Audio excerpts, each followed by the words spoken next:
Good evening. Good evening. Good evening, sir. Good evening. Good evening, everybody. Good evening. അപ്പോൾ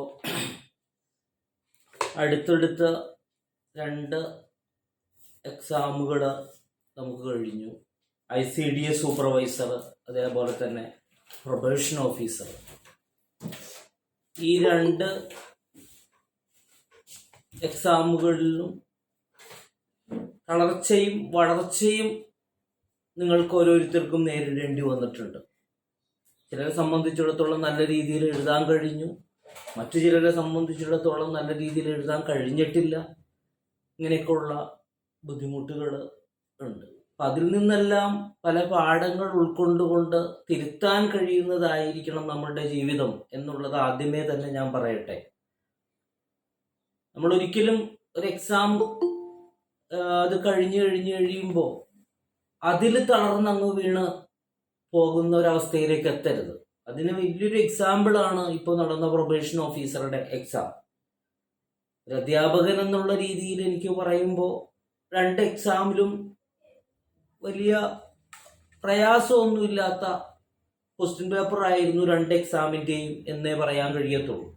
പക്ഷേ ഉദ്യോഗാർത്ഥികളായ നിങ്ങളെ സംബന്ധിച്ചിടത്തോളം ആ എക്സാമുകളിൽ പലരും ICDSന് ഭയങ്കര ബുദ്ധിമുട്ടാണ്. ആ ക്വസ്റ്റ്യൻ പേപ്പർ ഭയങ്കര ഒരു ഈസി ക്വസ്റ്റ്യൻ പേപ്പർ അല്ല, ഭയങ്കര ടഫായിരുന്നു എന്നുള്ള ഒരു പ്രചാരണം. അതേസമയം കമ്പാരിറ്റീവ്ലി പ്രൊബേഷൻ ഓഫീസറെ സംബന്ധിച്ചിടത്തോളം ഈ വളരെ ഈസി ആയിട്ടുള്ള ക്വസ്റ്റ്യൻ പേപ്പർ ആണ് എന്നുള്ള പ്രചാരണം. പക്ഷെ ഞാൻ പറയുന്നു, ഇത് രണ്ടും ടഫായിട്ടുള്ളതൊന്നുമല്ല, ഈസി ആയിട്ടുള്ളതാണ് എന്നുള്ളതാണ്.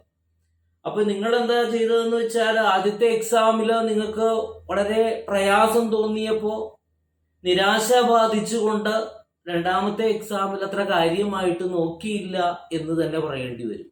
എക്സാം എഴുതാത്തവർ തന്നെ ഒത്തിരി പേരുണ്ട്. കാരണം ICDS ആകെ മനം മടുപ്പിച്ചു കളഞ്ഞു. വർഷങ്ങളായിട്ടുള്ള ഞങ്ങളുടെ പ്രയത്നം തകർത്തെറിഞ്ഞു. കേരള PSC എന്നുള്ള മനോവ്യതയോടുകൂടി ആരെയോ തോൽപ്പിക്കുന്നത് പോലെ എക്സാം ഒന്നും എഴുതിയില്ല. ഇവിടെ നഷ്ടം നിങ്ങൾക്ക് മാത്രമാണ്.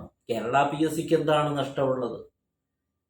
അപ്പൊ ഇത് എനിക്ക് ആദ്യമേ പറയാനുള്ളത്, അങ്ങനെയുള്ള ഒരു നിരാശയുടെ പടുകുഴിയിലേക്ക് ഒരു എക്സാം കഴിഞ്ഞാലും ചെന്ന് വീഴരുത്. നമുക്ക് വളരെ പരിമിതമായിട്ടുള്ള ഒരു പ്രായപരിധിയേ ഉള്ളൂ. ആ പ്രായപരിധിക്കുള്ളിൽ നമുക്ക് ഗവൺമെന്റ് ജോലി നേടണമെന്ന് നിങ്ങൾ ആഗ്രഹിക്കുന്ന പക്ഷം നിങ്ങൾ എല്ലാ തസ്തികകളിലും ഒരേപോലെ പെർഫോം ചെയ്യണം. അതല്ലാതെ നിങ്ങൾ വളരെ സെലക്റ്റീവായിട്ട് ഇന്നതിൽ മാത്രം കുറേ വേക്കൻസി. ഈ ICDS സൂപ്പർവൈസർ എന്ന് പറയുമ്പോൾ നിങ്ങളെന്തോ വിചാരിക്കുന്നത് എന്താ വെച്ചാൽ ചാകരയാണ്, അവിടെ ഇങ്ങ് വെറുതെ കിട്ടുവാണ്, എല്ലാവർക്കും ജോലി കിട്ടും, അപ്പൊ അതിൽ പഠിച്ചു കഴിഞ്ഞാൽ വലിയൊരു നിലയിലേക്ക് എത്തും എന്നൊക്കെ ഉള്ള കുറേ ചിന്താഗതികളുണ്ട്, തെറ്റിദ്ധാരണകൾ. ഇവിടെ എല്ലാം നിങ്ങൾ മനസ്സിലാക്കേണ്ടത്, നിങ്ങൾ ഏത് തസ്തികക്കാണെങ്കിലും പഠിച്ചാൽ കിട്ടും. അതിലെല്ലാം ഏത് തസ്തികക്കാണെന്നുണ്ടെങ്കിൽ നിങ്ങൾ തന്നെ പഠിക്കുകയും വേണം. അതല്ലാതെ ഒരു ഒഴിവുള്ളതിൽ പഠിച്ചിട്ട് കാര്യമില്ല, ഒരു ആയിരക്കണക്കിന് ഒഴിവുള്ളതിൽ പഠിച്ചിട്ടേ കാര്യമുള്ളൂ എന്ന് വിചാരിക്കുന്നതിൽ അർത്ഥമില്ല. ഇവിടെ എല്ലാത്തിലും നമ്മൾ പഠിച്ചാൽ മാത്രമാണ്. നമുക്ക് വേണ്ടത് ഒരു ഒഴിവാണ്. 1000 ഒഴിവ് വേണ്ട, 10000 ഒഴിവ് വേണ്ട, നമുക്ക് ഒരു ഒഴിവ് മതി. അപ്പൊ നമ്മൾ തന്നെയാണ് അതിനു വേണ്ടി പഠിക്കേണ്ടത്. അപ്പൊ ഈ തെറ്റിദ്ധാരണ, അതായത് ഒരു ICDSൽ കുറെ ഒഴിവുകളുണ്ട്, അപ്പൊ അങ്ങനെ പഠിക്കുമ്പോൾ അതെന്തായാലും കിട്ടും, ബാക്കിയുള്ളതിൽ കിട്ടാനായിട്ട് പ്രയാസമാണ് എന്നുള്ള ഒരു ചിന്താഗതി, നിങ്ങൾ ഒരു മൈൻഡ് സെറ്റ് ഉണ്ടാക്കി വെച്ചിരിക്കുകയാണ്. അങ്ങനെ വന്നു കഴിഞ്ഞപ്പോ ICDSന്റെ എക്സാം കഴിഞ്ഞപ്പോൾ നിങ്ങൾ ആകെ തളർന്നു. കാരണം ശരിയായ രീതിയിൽ പെർഫോം ചെയ്യാൻ പറ്റാത്തത് കൊണ്ട്. അപ്പൊ അടുത്തതിൽ നിങ്ങൾ എന്ത് ചെയ്തു? പലരും എക്സാം എഴുതാതെയായി, ചിലർ വെറുതെ പോയി എഴുതിയതായി. പക്ഷെ എക്സാം ഹോളിൽ ചെന്ന് ആ എക്സാം ക്വസ്റ്റ്യൻ പേപ്പർ കണ്ടപ്പോൾ ചിലർ മാറ്റി ചിന്തിച്ചു പോയി, അയ്യോ ഇത് കുറച്ചുകൂടി ഒന്ന് പഠിച്ചിരുന്നെങ്കിൽ കുറെ കൂടി ബെറ്റർ റിസൾട്ട് ഉണ്ടാക്കാൻ കഴിയുമായിരുന്നു. ഞാൻ ഓരോരുത്തരോടും മാറി മാറി നമ്മളുടെ കൂടെയുള്ള കുട്ടികളെ വിളിച്ച്, പ്രൊബേഷൻ ഓഫീസർ എഴുതുന്ന കുട്ടികളെ വിളിച്ച് ഞാൻ പറഞ്ഞു, നിങ്ങൾ എന്തായാലും കഴിഞ്ഞതിനെ കുറിച്ച് നിങ്ങൾ ആലോചിക്കേണ്ട, ശക്തമായിട്ടുള്ളൊരു പഠനം നിങ്ങൾ കാഴ്ചവെക്കുക എന്ന് ഞാൻ നിങ്ങളോട് പലപ്പോഴും ക്ലാസ് എടുക്കുമ്പോഴാണെങ്കിലും അല്ലാത്ത രീതിയിലാണെങ്കിലും പറഞ്ഞു. ചിലരത് ചെവിക്കൊണ്ടു, ചിലരത് കേട്ടില്ല. അതിനി ഒന്നും നടക്കത്തില്ല, വെറുതെ ഇനി പ്രത്യേകിച്ച് ഒരൊഴിവ് ഒക്കെയല്ലേ ഉള്ളൂ, അപ്പോൾ പിന്നെ അങ്ങനെ പഠിച്ചിട്ട് കാര്യമില്ല എന്നുള്ളത് നിങ്ങൾ ചിന്തിച്ചു. അപ്പോൾ അതിന് നെഗറ്റീവായുള്ള ഫലം നിങ്ങളെ തേടിയെത്തി. അപ്പോൾ എനിക്ക് പറയാനുള്ളത്, ഉദ്യോഗാർത്ഥികളായ നിങ്ങളോട് എല്ലാവരോടും പൊതുവായിട്ട് എനിക്ക് പറയാനുള്ളത്, നിങ്ങൾ ദയവ് ചെയ്ത് ഒഴിവുകളുടെ എണ്ണത്തിലേക്ക് നോക്കരുത്. നിങ്ങൾ നിങ്ങളുടെ പ്രായത്തിലേക്ക് നോക്കുക. 18 തുടങ്ങി 36 വയസ്സ് വരെയുള്ള ആ ഒരു പ്രായപരിധിയിൽ 3 റിലാക്സേഷൻ ഒരു 3 years, ബാക്കിയുള്ള OBC വിഭാഗങ്ങൾക്കും SC/ST വിഭാഗങ്ങൾക്ക് 5 വർഷത്തെയും ഇളവുകൾ കിട്ടും. അത് ശരി. പക്ഷെ ഈ 18-36 നമ്മുടെ മനസ്സിൽ വേണം. ഈ 18-36 വയസ്സ് വരെയുള്ള ഒരു പ്രായപരിധിയിൽ നമുക്ക് കഴിയാവുന്ന എല്ലാ എക്സാമുകളും ഒരേപോലെ, അതല്ലാതെ ഒന്നിനു മാത്രം കുറച്ചുകൂടി പ്രാധാന്യം കൊടുത്ത് അതിൽ കുറെ ഒഴിവുകൾ ഉണ്ടെന്ന് കരുതി അങ്ങനെ പഠിക്കരുത്. നിങ്ങൾ ഓരോന്നിനാണ് നമ്മളുടെ ലക്ഷ്യമെന്ന് പറഞ്ഞാൽ ഈ 36 വയസ്സിനുള്ളിൽ ഒരു ഗവൺമെന്റ് ജോലി നേടിയെടുക്കണം. അതല്ല ഈ ഏജ് കഴിഞ്ഞു പോയവരാണെങ്കിൽ 39 OBC വിഭാഗം, മറ്റുള്ളവർക്ക് 41 വയസ്സ് വരെയുള്ള ആ കാലയളവിനുള്ളിൽ നമുക്ക് എന്തായാലും ആ ലക്ഷ്യം നേടിയെടുക്കണം. അതാണ് നമ്മളുടെ ചിന്താഗതി. അതല്ലാതെ ഈ പറയുന്ന പോലെ ആ എക്സാമിന്റെ എത്ര വേക്കൻസി ഉണ്ട് അതിലേക്ക് നോക്കി അത് മാത്രം ഞാൻ പഠിക്കത്തുള്ളൂ അങ്ങനെയൊക്കെ കരുതി കഴിഞ്ഞു കഴിഞ്ഞാൽ എങ്ങും എത്തത്തില്ല. നമ്മൾ ശരിക്കും പറഞ്ഞു കഴിഞ്ഞാൽ ഒരു നഷ്ടബോധമാണ് ഈ നമ്മളുടെ പ്രായം കഴിയുമ്പോൾ നമുക്ക് ഉണ്ടാകുന്നത്. അപ്പം അതുകൊണ്ട് വരുന്ന എക്സാമുകൾ എഴുതാനായിട്ടുള്ള നല്ല രീതിയിൽ അത് പെർഫോം ചെയ്യാനായിട്ടുള്ള ഒരു മനോഭാവം നിങ്ങളുടെ ഭാഗത്തുനിന്ന് ഉണ്ടാകണം. പിന്നെ എനിക്ക് പറയാനുള്ളത്, നമുക്ക് വളരെ കുറഞ്ഞ ഒഴിവുകൾ മാത്രമാണ് ഇനിയുള്ള കാലം നമ്മൾ പ്രതീക്ഷിച്ചാൽ മതി. നിങ്ങൾക്ക് എന്തുകൊണ്ടാണ് അങ്ങനെ ചിന്തിക്കാൻ കഴിയാത്തതെന്ന് എനിക്ക് മനസ്സിലാകുന്നില്ല. നിങ്ങൾക്ക് ഓരോരുത്തർക്കും വിവരവും വിദ്യാഭ്യാസവും എല്ലാം ഉള്ള സെറിബ്രലും ഒക്കെ വളർന്ന് പന്തലിച്ച ആളുകളാണ് നിങ്ങൾ ഓരോരുത്തരും. എന്നിട്ട് നിങ്ങൾ എന്തുകൊണ്ട് അങ്ങനെ ചിന്തിക്കാത്തതെന്ന് എനിക്ക് അത്ഭുതം തോന്നുവാണ്.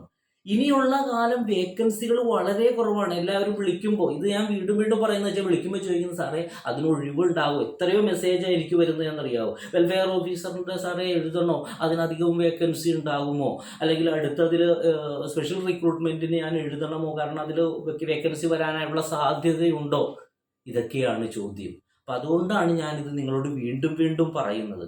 വേക്കൻസികളുടെ എണ്ണത്തിലേക്ക് നോക്കാതെ ഇനിയുള്ള കാലം വേക്കൻസികൾ കുറവേ ഉണ്ടാകത്തുള്ളൂ. അതല്ലാതെ ആയിരക്കണക്കിന് 10,000-കണക്കിന് വേക്കൻസി ഒന്നും ഉണ്ടാകത്തില്ല. ഈ ICDS-ന് ഇത്രയും കാലം കുറേ വേക്കൻസികൾ വന്നതുകൊണ്ട് അതിൽ കഴിഞ്ഞ പ്രാവശ്യത്തെ ലിസ്റ്റ് ചെയ്യുന്ന 288 പേർക്ക് നിയമനം കിട്ടി. ഇനി ആ നിയമനം നിങ്ങൾ പ്രതീക്ഷിച്ചുകൊണ്ടാണോ ഇപ്പോൾ ICDS സൂപ്പർവൈസർ എഴുതിയത്? അത്രയൊന്നും വരത്തില്ല. ഇനി അത് കഴിഞ്ഞിട്ട് ഇനി അടുത്ത നോട്ടിഫിക്കേഷൻ വരുമ്പോഴോ? ഇല്ല. അതേപോലെ CDPO ആണെന്നുണ്ടെങ്കിലും, വെൽഫെയർ ഓഫീസർ ആണെന്നുണ്ടെങ്കിലും, ഡെപ്യൂട്ടി ഡിസ്ട്രിക്ട് എഡ്യൂക്കേഷൻ മീഡിയം എന്തിനാണെന്നുണ്ടെങ്കിലും ഇനി നമുക്ക് വെറുതെ വിരലിൽ എണ്ണാവുന്ന ഒഴിവുകൾ മാത്രമേ ഉണ്ടാകത്തുള്ളൂ. അപ്പം ഏറ്റവും കൂടുതൽ പെർഫോം ചെയ്യുന്ന രീതിയിൽ കുത്തിയിരുന്ന് പഠിക്കാതെ ഒരു രക്ഷയും കിട്ടത്തില്ല. പിന്നെ ഉള്ള വേറൊരു ഇതെന്ന് വെച്ചാൽ പ്രാക്ടീസ്. അത് വളരെയേറെ പ്രാധാന്യം അർഹിക്കുന്ന ഒരു കാര്യമാണ്. അല്ലാതെ വെറുതെ നമ്മൾ പഠിച്ചു എന്നുള്ളത് കൊണ്ട് മാത്രം റാങ്ക് ലിസ്റ്റിൽ എത്താനായിട്ട് കഴിയത്തില്ല. നിങ്ങൾ അതും മനസ്സിലാക്കണം. അതായത് നമ്മൾ നല്ല രീതിയിലൊരു പ്രാക്ടീസ് വേണം. പലപ്പോഴും നമ്മൾ കാലിടറി പോകുന്നത് നമ്മൾ പഠിക്കാത്തത് കൊണ്ടല്ല, നമുക്ക് കാര്യങ്ങളൊക്കെ അറിയാം. പക്ഷേ അവിടെ ചെന്ന് നമ്മൾ ആ എക്സാം എഴുതുമ്പോൾ, ആ എക്സാം ഹോളിൽ ഇരിക്കുമ്പോൾ നമ്മളെ സംബന്ധിച്ചിടത്തോളം ആ എക്സാം എഴുതുന്ന സമയത്ത് നമ്മളെ സംബന്ധിച്ചിടത്തോളം നമ്മളുടെ മൈൻഡിൽ നമുക്ക് ആ നെഗറ്റീവിനെ അങ്ങ് വരുത്തിയെടുക്കുന്ന ഒരു മനോഭാവത്തിലേക്ക് നമ്മൾ തരം താഴ്ന്നു പോവുകയാണ്. അതാണ് നമ്മളെ ഏറ്റവും കൂടുതൽ വിഷമിപ്പിക്കുന്ന ഒരു വസ്തുത എന്ന് പറഞ്ഞു കഴിഞ്ഞാൽ, ആ നെഗറ്റീവിനെ നമ്മൾ പിടിച്ചു കെട്ടാനായിട്ട് നമുക്ക് കഴിയുന്നില്ല. അതെന്തോ ഒരു മാനസികാവസ്ഥയിൽ പെട്ടിട്ട്, അതായത് നമ്മൾ പഠിച്ചിരിക്കുന്നതിൻ്റെ പ്രശ്നമാണത്. പഠിക്കുമ്പോൾ നമുക്ക് എല്ലാം പഠിച്ചതാണല്ലോ, മുമ്പ് പഠിച്ച ഏതോ ഒരു ഓർമ്മ നമ്മുടെ മനസ്സിൽ ഇങ്ങനെ കടന്നു വരും. അപ്പോൾ അത് ശരിയാണ്, അപ്പോൾ അത് വിട്ട് കളഞ്ഞാൽ ശരിയാകത്തില്ല എന്നുള്ളൊരു തോന്നൽ കൊണ്ട് എന്ത് ചെയ്യും, അത് കറുപ്പിക്കും. അങ്ങനെ കറുപ്പിക്കുമ്പോൾ അത് നമുക്ക് ശരിയേക്കാൾ കൂടുതൽ തെറ്റായിട്ട് വന്ന് ഭവിക്കുന്ന ഒരു കാഴ്ച കാരണം പലരും ചില കുട്ടികൾ വളരെ കോൺഫിഡൻസോടുകൂടി എന്നെ വിളിച്ച്, കാരണം ഇതെല്ലാം എനിക്ക് പറയാൻ കഴിയുന്നത് എന്താണെന്ന് വെച്ചാൽ ചിലര് വളരെ കോൺഫിഡൻസോടുകൂടി എക്സാം കഴിഞ്ഞപ്പോൾ വിളിച്ചവരുണ്ട്. സാറേ ICDS സൂപ്പർവൈസറുടെ നല്ല അടിപൊളിയായിട്ട് എഴുതിയിട്ടുണ്ട്, അതേപോലെ ഈ പ്രൊബേഷൻ ഓഫീസറുടെ സാറേ ഒരു പ്രതീക്ഷയുണ്ട്, നല്ല ക്വസ്റ്റ്യൻ പേപ്പർ ആയിരുന്നു. പക്ഷേ ഈ പ്രൊവിഷണൽ ആൻസർ കീ വന്നു കഴിയുമ്പോൾ ഈ പറയുന്ന ആരുടെയും ഒരു വിളിയില്ല. ഈ പറയുന്ന ആളുകൾ ആരും എല്ലാവരും ഉറക്കത്തിലാണ്, ആരും എഴുന്നേൽക്കുന്നില്ല. കാരണം തിരക്കി നമ്മൾ അങ്ങ് പോകുമ്പോഴാണ് കാരണം അറിയുന്നത്. എന്താണ്, എല്ലാം 70, 80, 75, 65 ഒക്കെ എഴുതിയവരാണ്. പക്ഷെ അതിനേക്കാൾ ഉപരിയായിട്ട് ഈ 65-നും 45-ഉം നെഗറ്റീവ് വന്നിരിക്കുവാണ്. ഈ ഒരു അവസ്ഥയാണ് പൊതുവെ ഈ എക്സാം എഴുതുന്ന പലർക്കും. അതേസമയം ഈ പറയുന്ന രീതിയിൽ നമ്മൾ അധികം കഷ്ടപ്പെടാതെ ഈ പറയുന്ന കറക്കി കുത്തുന്ന ആളുകളെ സംബന്ധിച്ചിടത്തോളം അവർക്ക് വേറെ വിഷമങ്ങളൊന്നുമില്ല. പക്ഷേ പഠിച്ചിട്ട് എന്തോ കാര്യങ്ങൾ അറിയാവുന്ന ഒരു മൈൻഡ് വരുമ്പോൾ നമ്മളെ സംബന്ധിച്ചിടത്തോളം എക്സാം ഹോളിൽ ചെല്ലുമ്പോൾ നമ്മൾ എന്ത് ചെയ്യുമെന്ന് വെച്ചാൽ ഏതോ ഒരു ഓർമ്മ തങ്ങി നിൽക്കുന്നു എന്ന് കരുതി എല്ലാം നമ്മൾ ബബിൾ ചെയ്തു പോകുന്ന ഒരു പ്രകൃതം. ഇത് നമ്മളെ പിറകോട്ട് വലിക്കും, നമ്മുടെ മാർക്ക് കുറയും, നമ്മളാകെ ഡിപ്രസ്ഡ് ആയിട്ട് വരുന്ന ഒരു കാഴ്ചയാണ് കാണുന്നത്. അപ്പം അതുകൊണ്ട് പ്രാക്ടീസ്, അപ്പം ഇതിനെ നേരിടാനായിട്ടുള്ള ഒരു കരുത്ത് എന്ന് പറഞ്ഞാൽ പ്രാക്ടീസാണ്. ഇപ്പം ഏറെക്കുറെ എൻ്റെ ഈ പ്രൊബേഷൻ ഓഫീസർ തസ്തികയിൽ കുറേ കുട്ടികൾക്ക് അത് പ്രയോജനപ്പെട്ടു. കാരണം ഞാൻ മുമ്പുള്ള ആ ഒരു രീതിയിൽ നിന്ന് മാറി, അതായത് ക്വസ്റ്റ്യൻ പേപ്പർ ഓരോ മൊഡ്യൂൾ അനുസരിച്ചുള്ള ക്വസ്റ്റ്യൻ പേപ്പറിൽ നിന്ന് മാറിക്കൊണ്ട് കോമൺ ആയിട്ട് ഈ എല്ലാ വിഷയങ്ങളും ഉൾപ്പെടുത്തിക്കൊണ്ട് മോഡൽ ക്വസ്റ്റ്യൻ പേപ്പർ ഏകദേശം ഒരു 12-11 മോഡൽ ക്വസ്റ്റ്യൻ പേപ്പറുകൾ ഇട്ട് കുട്ടികൾക്ക് കൊടുത്തു. അപ്പോൾ ആ ക്വസ്റ്റ്യൻ പേപ്പറുകളിൽ പരിശീലനം, അതായത് 100, അപ്പോൾ ഏകദേശം ഒരു 500-600ഓളം ക്വസ്റ്റ്യൻസ് ആ കുട്ടികൾക്ക് കിട്ടിക്കഴിഞ്ഞാൽ അതുമായിട്ട് കണക്ട് ചെയ്തിട്ടുള്ള കാര്യങ്ങൾ നിങ്ങൾ പഠിക്കുക എന്നുള്ള രീതി. കാരണം വളരെ കുറച്ച് ദിവസങ്ങളേ ഉള്ളൂ എന്ന് പറഞ്ഞിട്ട് ഒരു സ്ട്രാറ്റജി അങ്ങ് കൊടുത്തു കഴിഞ്ഞ് കഴിഞ്ഞപ്പോൾ ആ ക്വസ്റ്റ്യൻ പേപ്പറും അവരുടെ ഞാൻ ഉപയോഗപ്പെടുത്തിയ ആ ടെക്നിക്കും, അതായത് അങ്ങനെ കുറേ പരിശീലനം കിട്ടിയത് കൊണ്ട് തന്നെ കുറേയൊക്കെ ഉപകാരപ്പെട്ട ഒരു സാഹചര്യത്തിലേക്ക് നീങ്ങി. അപ്പോൾ ഞാൻ പറയുന്നു, പ്രാക്ടീസ് വേണം. ആ പ്രാക്ടീസ് ഇല്ലാതെ ഒരു കാര്യവും നടക്കത്തില്ല എന്നുള്ള കാര്യം നിങ്ങൾ മനസ്സിലാക്കണം എന്നുള്ളതും ഓർമ്മപ്പെടുത്തുകയാണ്. പിന്നെ പറയാനുള്ളത്, എക്സാം എഴുതിയെല്ലാം കഴിഞ്ഞതിന് ശേഷം പിന്നെ അതിൻ്റെ പുറകെ ഈ പറയുന്ന രീതിയിൽ കുടയും കുരിശും ഒക്കെ എടുത്ത് നടന്നിട്ട് യാതൊരുവിധ കാര്യവുമില്ല. മനസ്സിലായി? ഇതൊക്കെ ഞാൻ പലരും എന്നെ വിളിക്കുന്നത് കൊണ്ടും പല രീതികളിൽ അറിയപ്പെടുന്നത് കൊണ്ടുമാണ് ഞാനിത് നിങ്ങളോട് പങ്കുവെക്കുന്നത്. ICDS സൂപ്പർവൈസറുടെ എക്സാം കഴിഞ്ഞപ്പോൾ ഇനി കാരണം പിന്നെ ഭയങ്കര ചർച്ചകളാണ്. പഠിക്കാനായിട്ട് ഈ ഉത്സാഹം കാണിച്ചിരുന്നെങ്കിൽ റാങ്ക് ലിസ്റ്റിൽ പണ്ട് എത്തി ഏതെങ്കിലും ഒരു ജോലിയിൽ പെട്ടുപോയേനെ. ഒരിക്കലും കളിയാക്കുവല്ല, അല്ലെങ്കിൽ വീണ ആളുകളെ ചവിട്ടുവല്ല. ഇനി അത് ആവർത്തിക്കാതിരിക്കാൻ വേണ്ടി ഞാൻ നിങ്ങളോടൊപ്പം തന്നെയാണ്. കാരണം സങ്കടം വരുവാണ് ഇങ്ങനെയൊക്കെ കാണുമ്പോൾ. എന്തിനാ ഇതിൻ്റെ പുറകെ പിന്നെ ഇങ്ങനെ നടക്കുന്നേ? വെറുതെ ഒരു 100,000 ഗ്രൂപ്പുകൾ അങ്ങ് ക്രിയേറ്റ് ചെയ്യും, ഗ്രൂപ്പിന് പേര് കൊടുക്കും, എക്സാം എഴുതിയവരുടെ ഗ്രൂപ്പ്, അതിൽ മാർക്ക് നിങ്ങളെല്ലാവരും പോൾ ചെയ്യൂ.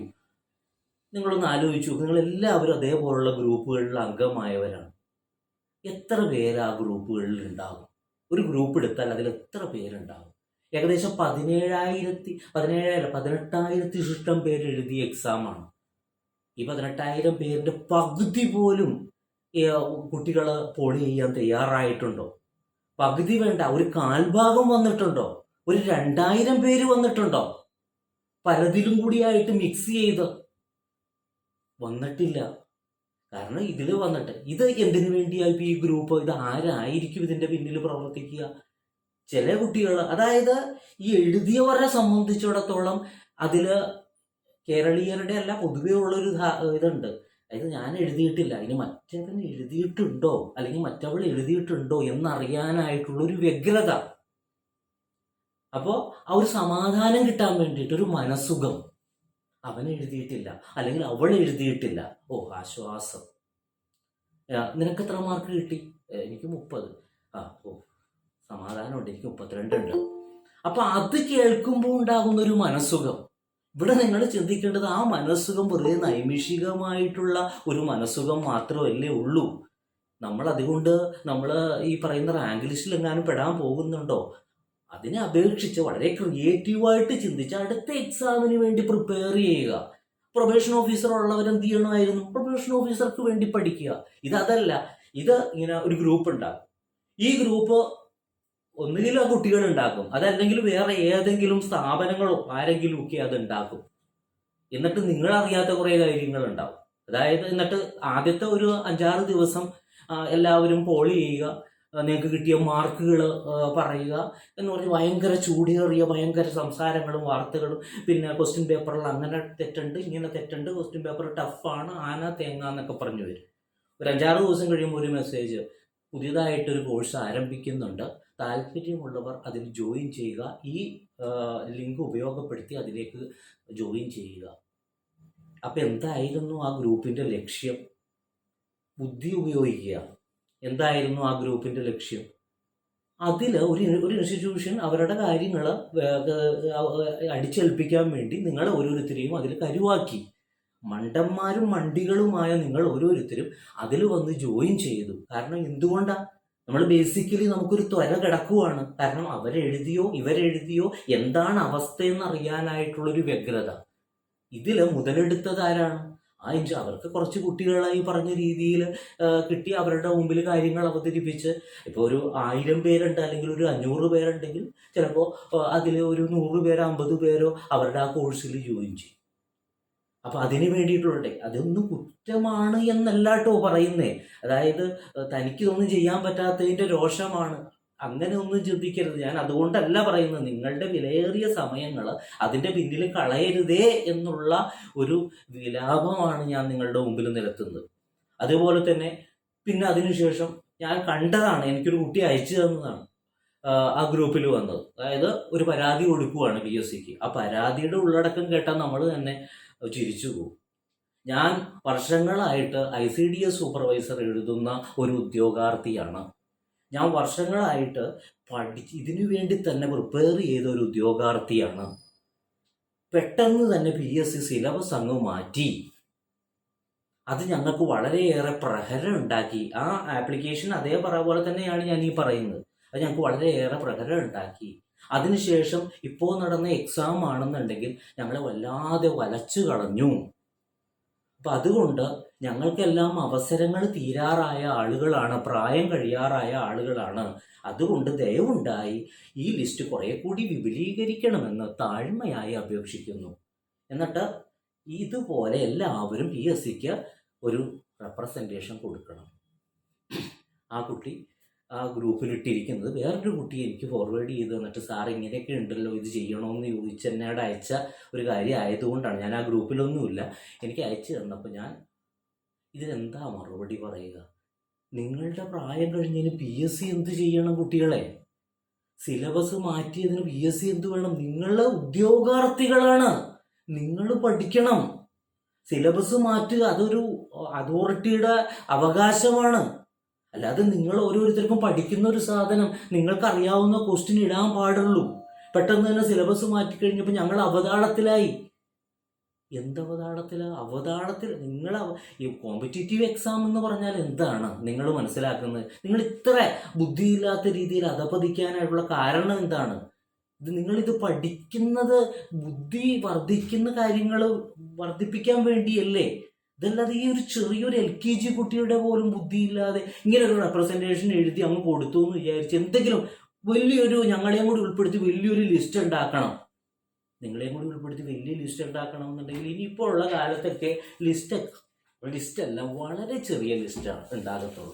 അതല്ലാതെ നിങ്ങൾ റെപ്രസെൻറ്റേഷൻ കൊടുത്തു എന്ന് പറഞ്ഞിട്ട് വലിയൊരു ലിസ്റ്റ്, ഒരു ആന ലിസ്റ്റൊന്നും ഉണ്ടാകത്തില്ല.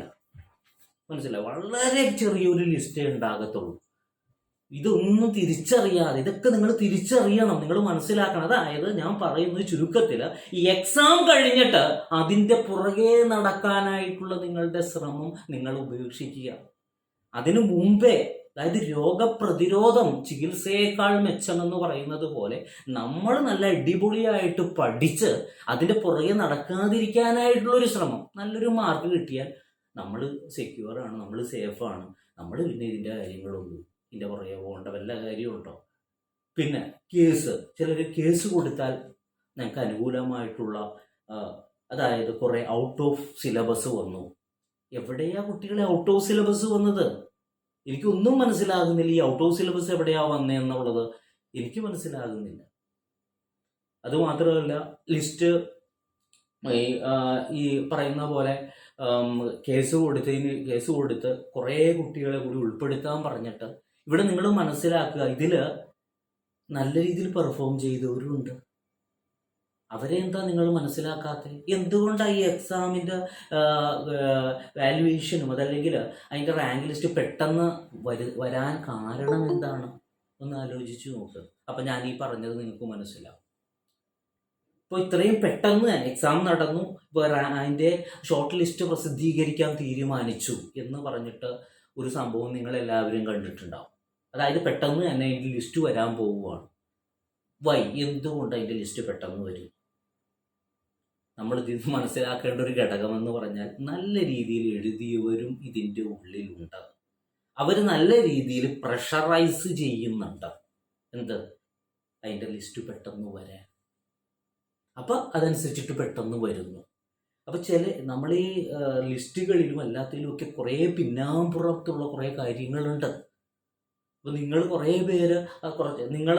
പേര് നമുക്ക് പറയാൻ പറ്റത്തില്ല. ഏതെങ്കിലും ഗ്രൂപ്പിലുള്ള ഒരു 200-ൽ താഴെ പേര്, പോട്ടെ, ഒരു 1000 പേരെന്ന് കൂട്ട്, ബാക്കി 18,000 പേര് പുറത്ത് നിൽക്കുകയാണ്.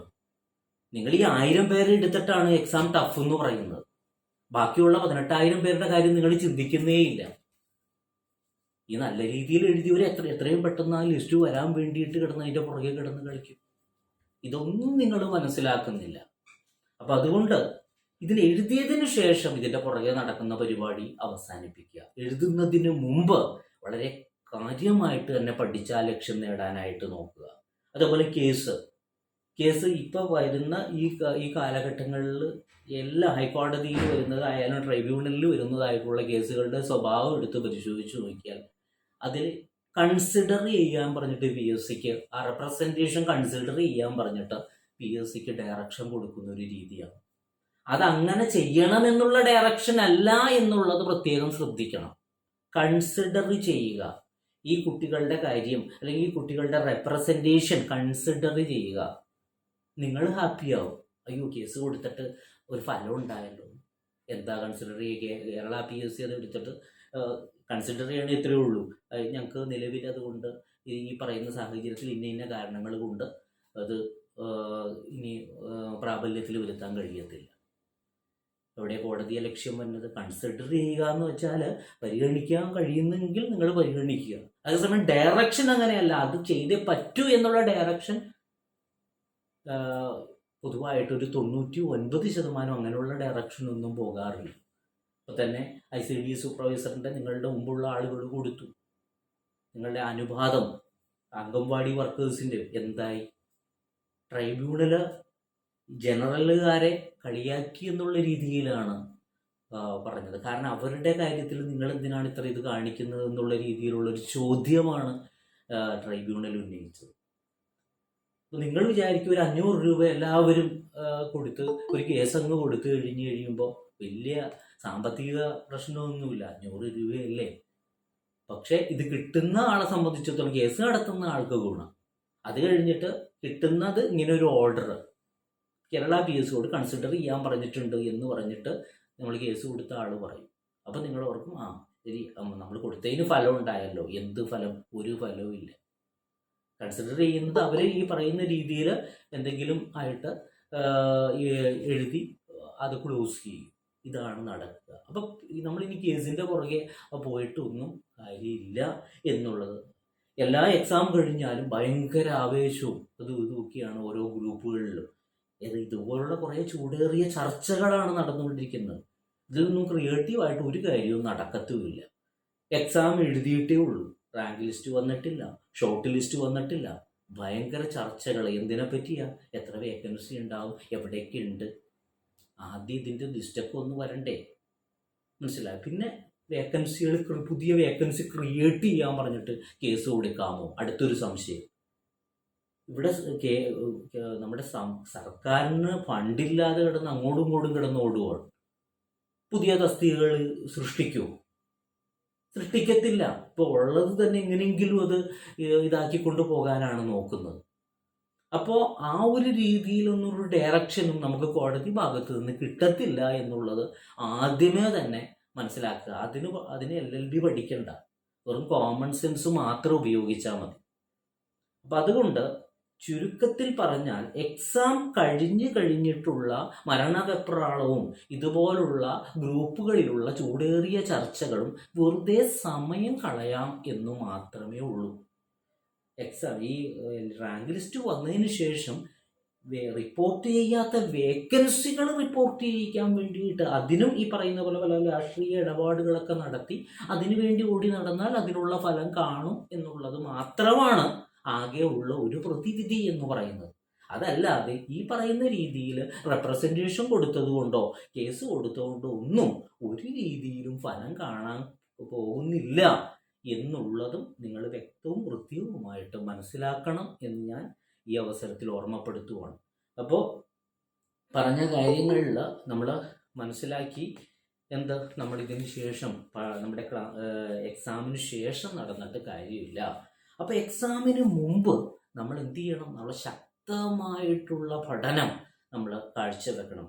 അതായത് നമ്മളെ വേക്കൻസി എന്താണെന്ന് നോക്കുന്നില്ല, അതേപോലെ തന്നെ നമ്മൾ എത്ര ഒഴിവുകൾ ഉണ്ട് എന്നുള്ളത് നമ്മൾ നോക്കുന്നില്ല. നമ്മൾ ആകെ ചിന്തിക്കുന്നത് നമ്മുടെ പ്രായം കഴിയുന്നതിന് മുമ്പ് നമുക്കൊരു ജോലിയിൽ എത്തിപ്പെട്ടേ പറ്റൂ എന്നുള്ള ഒരു തീരുമാനം ആണ് നിങ്ങളെ വിജയത്തിലേക്ക് എത്തിക്കുന്നത്. അത് ഒരു എക്സാം അല്ല, പലവിധ എക്സാമുകൾ. എത്ര പേരുടെ അനുഭവം ഞാൻ വേണമെങ്കിൽ നിങ്ങളുടെ മുമ്പിൽ ചൂണ്ടിക്കാണിച്ചു തരാം. അതായത് ആദ്യം എഴുതിയ എക്സാമുകളിലോ റാങ്ക് ലിസ്റ്റിലൊന്നും പെടാതെ കഴിഞ്ഞിട്ട് മൂന്നാമത്തെ എക്സാമിലും ജോലി കിട്ടിയ ആളുകളുണ്ട്, നാലാമത്തേതിലും അഞ്ചാമത്തേതിലും ജോലിയിൽ കയറിയവരുണ്ട്. അപ്പോൾ നിങ്ങളെപ്പോലെ ഒരു തീരുമാനം എടുത്ത് ICDS കാലിടറി വീണു, വേണ്ട ഇനി ഒന്നുമില്ല, നിർത്തി, അങ്ങനെയുള്ള ചിന്താഗതി പാടില്ല. പിന്നെ ഞാൻ പറയുന്നത് എന്താ വെച്ചാൽ, ഇപ്പോൾ ഇനി വരാവുന്ന എക്സാമുകൾ എന്ന് പറഞ്ഞിട്ട് നമുക്കിപ്പോൾ കരുതുന്ന ഒരു CDPOയുടെ എക്സാം വരാനായിട്ട് ഇനി ഏറ്റവും അടുത്തൊരു സാധ്യത എന്ന് പറയുന്നത് നമ്മൾ കാണുന്നത് ചൈൽഡ് ഡെവലപ്മെൻറ്റ് പ്രൊജക്റ്റ് ഓഫീസർ എന്ന് പറയുന്ന ഒരു തസ്തികയാണ്. അപ്പം അത് നമ്മൾക്ക് പല തെറ്റിദ്ധാരണകൾ കുട്ടികൾക്കുണ്ട്. അതായത് അതിൻ്റെയൊക്കെയുള്ള ക്വാളിഫിക്കേഷൻ ഡീറ്റെയിൽസും ഒക്കെ തുടർന്ന് പറയാൻ കേട്ടോ, ഞാനല്ല ഒരു ഇൻട്രൊഡക്ഷൻ തരുന്നു എന്ന് മാത്രമേ ഉള്ളൂ. അയ്യോ നോട്ടിഫിക്കേഷൻ ഒന്നും വന്നിട്ടില്ല, പിന്നെ ഇതിൻ്റെ പുറകെ ഇനി പഠിച്ച്. ഇവിടെ നിങ്ങൾ മനസ്സിലാക്കേണ്ട ഒരു വസ്തുതയുണ്ട്. നോട്ടിഫിക്കേഷൻ വന്നു കഴിഞ്ഞുള്ള പഠനവും വരണയ്ക്ക് മുമ്പുള്ള പഠനവും തമ്മിൽ വ്യത്യാസമുണ്ട്. ഇനിയുള്ള കാലത്ത് നമുക്ക് റാങ്ക് ലിസ്റ്റിൻ്റെ ടോപ്പിൽ എത്തണമെങ്കിൽ നമ്മൾ ശക്തമായിട്ടുള്ളൊരു പഠനം നമ്മൾ കൊണ്ടുവരണം. ഇപ്പോൾ നിങ്ങൾ നിലവിലൊരു ട്രാക്കിലാണ്. അതായത് എൻ്റെ കോച്ചിങ്ങിൽ ജോയിൻ ചെയ്തവരായിക്കോട്ടെ അല്ലാത്തവരായിക്കോട്ടെ, നിങ്ങൾ എന്തായാലും കുറച്ച് പഠിച്ചിട്ടുണ്ടാവും. ആ പഠിച്ചത് നിങ്ങളുടെ മനസ്സിലുണ്ട്. അപ്പം നിങ്ങളൊരു ട്രാക്കിലാണ് എന്ന് പറയാം. ഈ ട്രാക്കിൽ നിന്ന് വിട്ടുപോയി കഴിഞ്ഞാൽ പിന്നെ വീണ്ടും ആദ്യം മുതൽ വീണ്ടും പഠിച്ചു വരണം.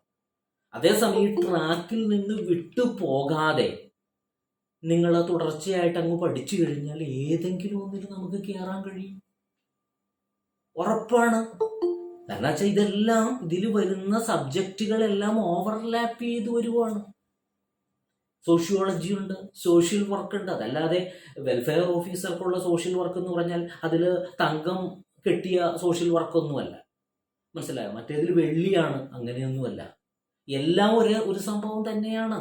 അതായത് നമ്മളിപ്പോൾ ICDS പഠിച്ചത്, അതല്ലെങ്കിൽ പ്രൊഫഷൻ ഓഫീസർക്ക് പഠിച്ചത്, ഇതെല്ലാം തന്നെയാണ്. അത് വീണ്ടും പല ക്വസ്റ്റ്യനുകളും, ചിലപ്പോൾ ആ ക്വസ്റ്റ്യനുകൾ തന്നെയാണെങ്കിലും ആ കോൺസെപ്റ്റുകൾ തന്നെയാണെങ്കിലും നമ്മളിങ്ങ് പഠിച്ചു വരുമ്പോൾ നമ്മളൊന്ന് ആലോചിച്ച് നോക്കും. നമ്മൾ ഒരു വാഹനം, അത് നമ്മളുടെ ഒരു കാറായിക്കോട്ടെ സ്കൂട്ടർ ആയിക്കോട്ടെ, നമ്മൾ നിരന്തരം അത് ഉപയോഗിച്ചു കൊണ്ടിരിക്കുമ്പോഴുള്ള ഫലം എന്താ? നമ്മൾ നല്ലൊരു ഡ്രൈവറാകും. ആ വണ്ടിയാണെന്നുണ്ടെങ്കിൽ നല്ല രീതിയിൽ അത് അതിൻ്റെ പെർഫോമൻസ് ലെവൽ കൂടും. അതേസമയം നമ്മൾ ആ സംഭവം എടുക്കുന്നില്ല, അവിടെ വെച്ചിരിക്കുകയാണ്, തുരുമ്പ് വന്നു പോകും. നമ്മളെ സംബന്ധിച്ചിടത്തോളം നമ്മൾ പഠിച്ചതങ്ങ് മറക്കും. ഈ ഒരു അവസ്ഥയാണ് നമ്മൾ ഇതിൻ്റെ ടച്ച് ഇല്ലാതെ വരുമ്പോൾ ഉണ്ടാകുന്നത്. ഇവിടെ നിങ്ങൾ ഓരോരുത്തരും ചിന്തിക്കുന്നത് എനിക്കറിയാം, എനിക്ക് വ്യക്തമായിട്ട് കാര്യങ്ങളെല്ലാം അറിയാം. കാരണം ഓ, നോട്ടിഫിക്കേഷൻ ഒന്നും വന്നിട്ടില്ല. വെറുതെ ഇനി കുറച്ച് പൈസ ആ സാറിന് ദാനമായിട്ട് കൊടുക്കാൻ ഞങ്ങൾ ഉദ്ദേശിക്കുന്നേ ഇല്ല. എക്സാം വരട്ടെ, എക്സാം വരുമ്പോൾ പഠിക്കാം.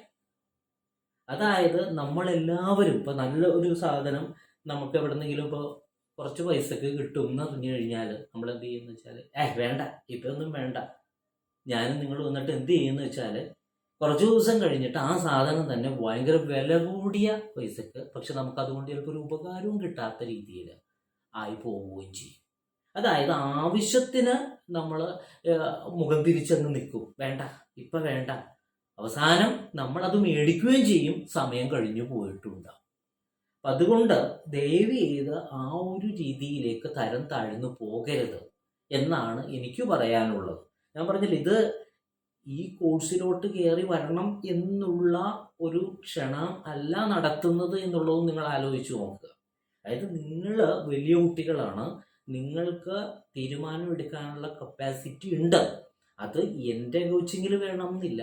നിങ്ങൾ എവിടെയാണോ നിങ്ങൾക്ക് കംഫർട്ടായിട്ടുള്ളത്, എവിടെയാണോ ആ സംഭവം നിങ്ങൾ തിരഞ്ഞെടുക്കണം. തിരഞ്ഞെടുക്കുമ്പോൾ നിങ്ങൾ ശ്രദ്ധിക്കേണ്ടത് അവിടെ ഒരിക്കലും നമുക്ക് ദുഃഖിക്കേണ്ടി വരുന്നൊരു സാഹചര്യമുള്ള ഒരു സ്ഥലമായിരിക്കരുത്.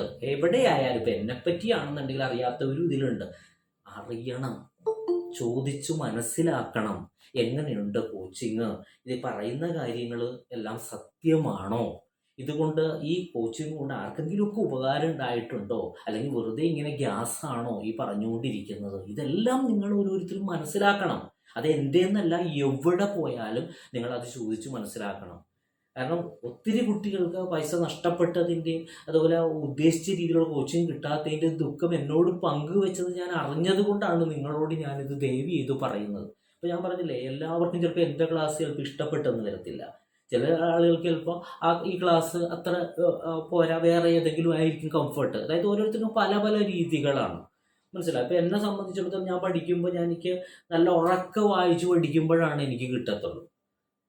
ചില കുട്ടികൾ ഇങ്ങനെ പതുക്കെ ഇരുന്നിങ്ങനെ മന്ത്രിച്ചു വായിക്കണ കാണുമ്പോൾ ഞാൻ നോക്കി ഇതൊക്കെ എങ്ങനെ പഠിക്കുന്നു എന്നാണ് ഞാൻ വിചാരിക്കുക. ഞാൻ 8 ദിക്കും പൊട്ടുമാറ് വായിച്ചാണ് പഠിക്കുന്നത്. അപ്പോൾ ഓരോരുത്തർക്കും ഓരോരോ രീതിയുണ്ട്. അതാണ് ഞാൻ പറഞ്ഞത്. ഇപ്പം ഞാൻ എടുക്കുന്നത് ചിലപ്പോൾ ചില കുട്ടികൾക്ക് ആ ഒരു വേ ഓഫ് ടീച്ചിങ് ചിലപ്പോൾ ഇഷ്ടപ്പെട്ടെന്ന് വരില്ല. വേറെ ചിലരെ സംബന്ധിച്ചിടത്തോളം വേറെ ഏതെങ്കിലും ആയിരിക്കും അവർക്ക് ഇഷ്ടപ്പെടുക. അതാണ് ഞാൻ പറയുന്നത്, നമ്മൾ ഒരിക്കലും അതിനൊരു കോംപ്രമൈസും ചെയ്യരുത്. അത് എത്ര സ്വർണം തരാമെന്ന് പറഞ്ഞാലും, എത്ര ഇത് ചെയ്തു തരാമെന്ന് പറഞ്ഞാലും, നമുക്ക് ഇഷ്ടമല്ലാത്ത ഒരു സംഭവത്തിലേക്ക് നമ്മൾ എടുത്ത് ചാടരുത്. അപ്പം അതിനെന്ത് വേണം, നമ്മൾ അതിനെപ്പറ്റി കൃത്യമായിട്ട് അറിയണം. അറിഞ്ഞതിന് ശേഷം നമ്മൾ ഇഷ്ടപ്പെട്ടൊരു കാര്യം ചെയ്യുമ്പോൾ നമുക്കതിൽ ഒരു ഫലം കിട്ടും. അതുകൊണ്ട് അതിൽ അപ്പം അതുകൊണ്ട് എൻ്റെ കോച്ചിങ്ങിനെ പറ്റിയാണെന്നുണ്ടെങ്കിൽ നിങ്ങൾ അറിഞ്ഞതിന് ശേഷം, ഞാൻ ഈ പറയുന്നത് യഥാർത്ഥ വസ്തുതയാണ് നിങ്ങളുടെ മുമ്പിൽ. ഇതിലൊരു കള്ളവും ചതിയും ഒന്നുമില്ല.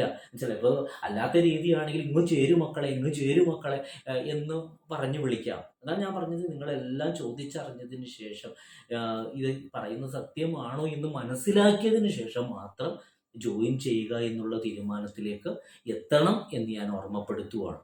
അപ്പോൾ നമ്മൾ പഠിക്കാൻ വേണ്ടി തീരുമാനം എടുക്കുമ്പോൾ നമ്മൾ കോച്ചിങ് സെൻറ്റർ എങ്ങനെ മനസ്സിലാക്കണം എന്നുള്ളതിനെ കുറിച്ചുള്ള കാര്യങ്ങളും നമ്മൾ പറഞ്ഞു.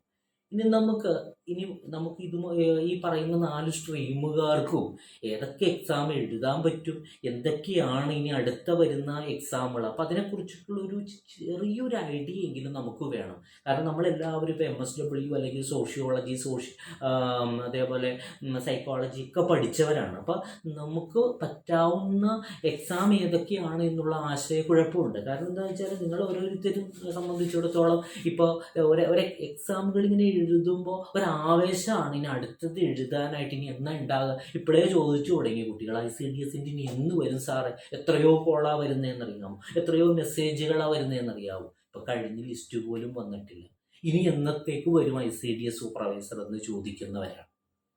അപ്പോൾ ചോദിക്കുന്ന ചോദ്യത്തിൽ തെറ്റൊന്നുമില്ല, പക്ഷേ എന്ന് വന്നാലും എഴുതാവുന്ന രീതിയിൽ നമ്മൾ പഠിച്ചു മുന്നോട്ട് പോവുക.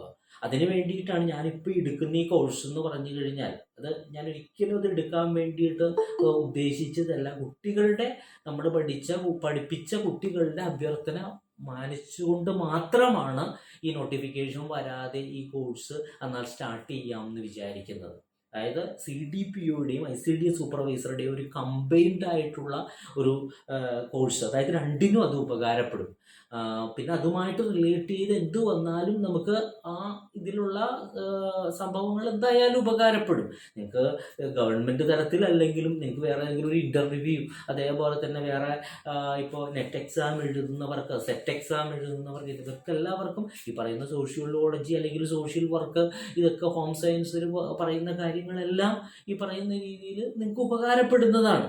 അതല്ലേ ഒരിക്കലും നിങ്ങൾക്കൊരു നഷ്ടം വരുമെന്ന് എനിക്ക് തോന്നുന്നില്ല കേട്ടോ. അപ്പം അതും ഞാൻ പറഞ്ഞില്ലേ, ഇത് ഞാൻ പറയുന്നത് നിങ്ങൾ നോക്കണ്ട, നിങ്ങളതെല്ലാം കൃത്യമായിട്ട് അനലൈസ് ചെയ്ത് നിങ്ങൾ എല്ലാവരും അങ്ങനെയാണ് ചിന്തിക്കുന്നത്, എനിക്ക് എന്ത് കിട്ടും എന്നുള്ളതാണ് നമ്മൾ ഓരോരുത്തരും മനസ്സിലാക്കുന്നത്. അത് തന്നെയാണ് നിങ്ങൾ മനസ്സിലാക്കുക, എന്ത് കിട്ടുന്നതാണ്, ഈ പറയുന്നത് സത്യമാണോ, ഇതെല്ലാം നോക്കിയതിന് ശേഷമാണ് തീരുമാനത്തിൽ എത്തേണ്ടത് എന്നും ഞാൻ നിങ്ങളെ ഓർമ്മപ്പെടുത്തുവാണ്.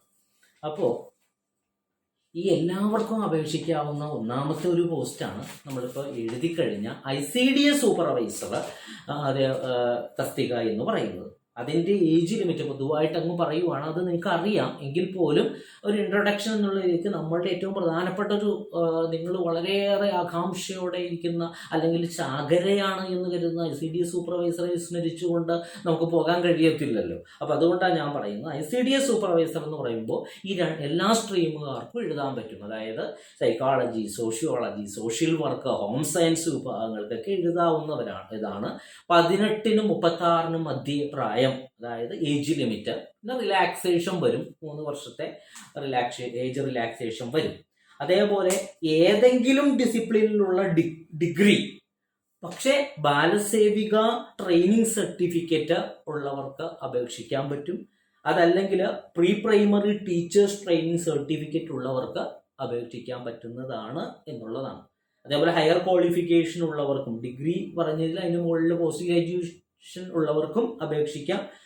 അപ്പോൾ കഴിഞ്ഞ ഒരു ഇതിൽ ഇക്വലൻ്റ് ക്വാളിഫിക്കേഷൻ ആയിട്ട് BA സോഷ്യോളജിക്ക് ഇക്വലൻ്റ് ആയിട്ട് MA, അതേപോലെ റൂറൽ ട്രൈബൽ സോഷ്യോളജി, അതേപോലെ MSc ഒക്കെ അതിന് ഇക്വലൻ്റ് ആയിട്ട് PSC കണ്ടെത്തുകയുണ്ടായി. അപ്പോൾ അതിൻ്റെ ലാസ്റ്റ് വിജ്ഞാപനം ഈ പറയുന്ന ഈ 15/9/2023 15/9/2023 വിജ്ഞാപനം വന്നത്. ഇപ്പൊ നടന്ന വിജ്ഞാപനത്തിന്റെ കാര്യമാണ് പറയുന്നത്. അതിന്റെ എക്സാം നടക്കുന്നത് 2024-ലാണ്.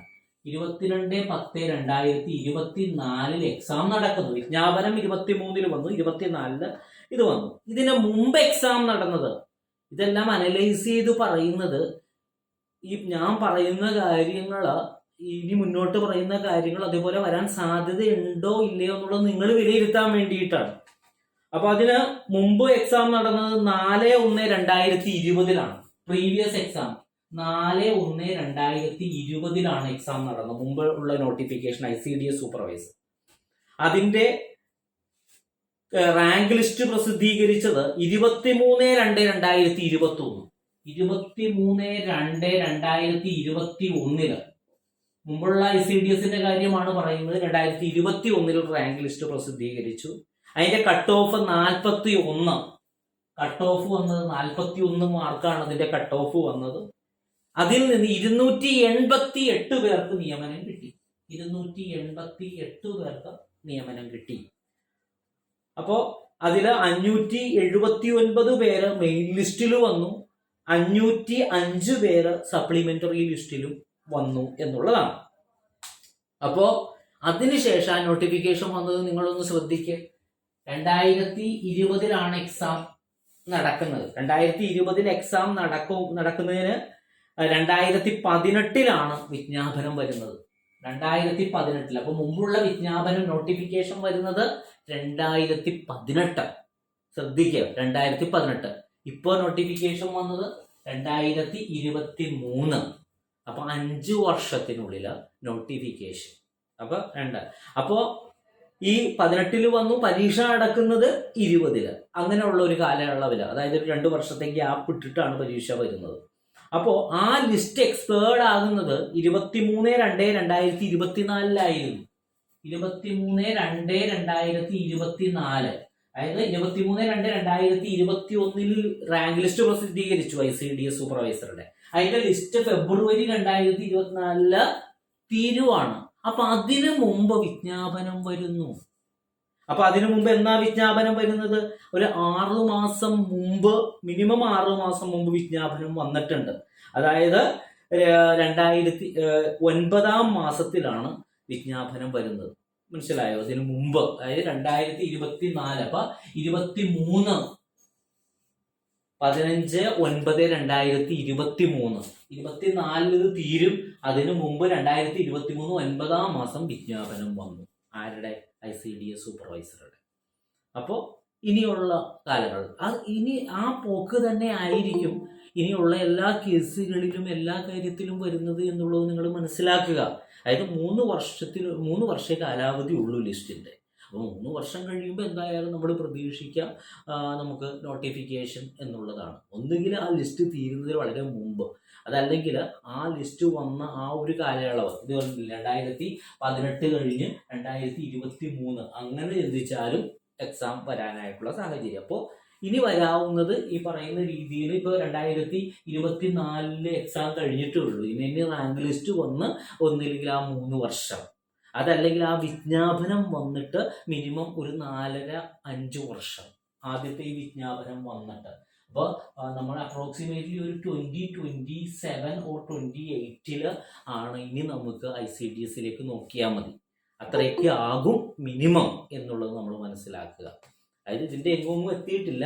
അവർ പെട്ടെന്ന് തന്നെ ലിസ്റ്റ് വരും എന്ന് പറയുന്നു. ഫൈനൽ ആൻസർ കീ മിക്കവാറും അടുത്ത ദിവസങ്ങളിലൊക്കെ ആയിട്ട് വരും. അതിൻ്റെ എല്ലാ പരിപാടികളും കഴിഞ്ഞിട്ടുണ്ട് ഏകദേശം. അപ്പോൾ എന്തായാലും ഫൈനൽ ആൻസർ കീ വന്നു കഴിഞ്ഞാൽ പിന്നെ അത് വാല്യുവേഷൻ പോകും.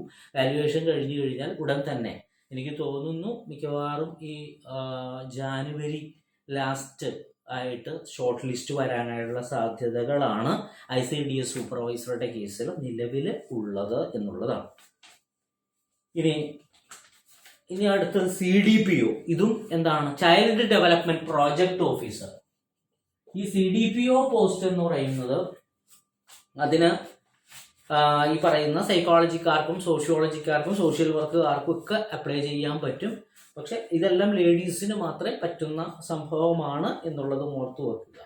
അപ്പൊ അതില് ലാസ്റ്റ് നോട്ടിഫിക്കേഷൻ വന്നത് 16/11/2020 16/11/2020 CDPOയുടെ ലാസ്റ്റ് ഇത് വിജ്ഞാപനം വന്നിരിക്കുന്നത്. അപ്പൊ അതിന്റെ ഏജ് ലിമിറ്റ് 25-41 ആണ് ഏജ് ലിമിറ്റ് പറയുന്നത്. അതിൽ റിലാക്സേഷൻ ഉണ്ട് 3 വർഷത്തെ. അതായത് OBC-ക്കാർക്ക് റിലാക്സേഷൻ വരും. അതേപോലെ തന്നെ നമ്മളുടെ SC/ST വിഭാഗങ്ങൾക്കും 5 വർഷത്തെ റിലാക്സേഷൻ അതിൽ വരും. അപ്പൊ അതിന്റെ ക്വാളിഫിക്കേഷൻ എന്ന് പറഞ്ഞാൽ master degree in the home science, social work, sociology, psychology, ഇതിലെല്ലാം PG ആണ് വേണ്ടത്. നേരത്തെ പറഞ്ഞ ICDS സൂപ്പർവൈസറിൽ PG അല്ല, ഡിഗ്രി മതി. ഇതില് PG വേണം. ഏത്? ഹോം സയൻസിലോ സോഷ്യൽ വർക്കിലോ അതേപോലെ സോഷ്യോളജിയിലോ സൈക്കോളജിയിലോ ഉള്ള മാസ്റ്റർ ബിരുദമാണ് ആവശ്യം. അതേപോലെ തന്നെ ഒരു പ്രിഫറൻഷ്യൽ ക്വാളിഫിക്കേഷൻ ആയിട്ട് പറയുന്നത് post graduate diploma in social work. Social വർക്കിലുള്ള പോസ്റ്റ് ഗ്രാജുവേറ്റ് ഡിപ്ലോമ പറയുന്നുണ്ട്. അപ്പൊ ഇതാണ് അതിന്റെ ക്വാളിഫിക്കേഷൻ ആയിട്ട് വരുന്നത്. അതിന്റെ എക്സാം നടന്നത് 7/4/2022 അപ്പൊ 2020 വിജ്ഞാപനം വന്നു. എക്സാം നടക്കുന്നത് 7/4/2022 അതിന്റെ എക്സാം നടന്നത്. അതിന്റെ കട്ട് ഓഫ് 41 മാർക്കായിരുന്നു. കട്ട് ഓഫ് 41 മാർക്കാണ് ഇതിന്റെ കട്ട് ഓഫ് ആയിട്ട് വന്നത്. അതില് 150 പേര് മാത്രമാണ് ഷോർട്ട് ലിസ്റ്റിൽ വന്നത്. അതായത് ചെറിയ ലിസ്റ്റാണ്. മനസ്സിലായോ? CDSൽ വന്നപ്പോൾ ഏകദേശം 1000-ന് മുകളിൽ കുട്ടികൾ വന്നു. 1100 പേര് വന്നു.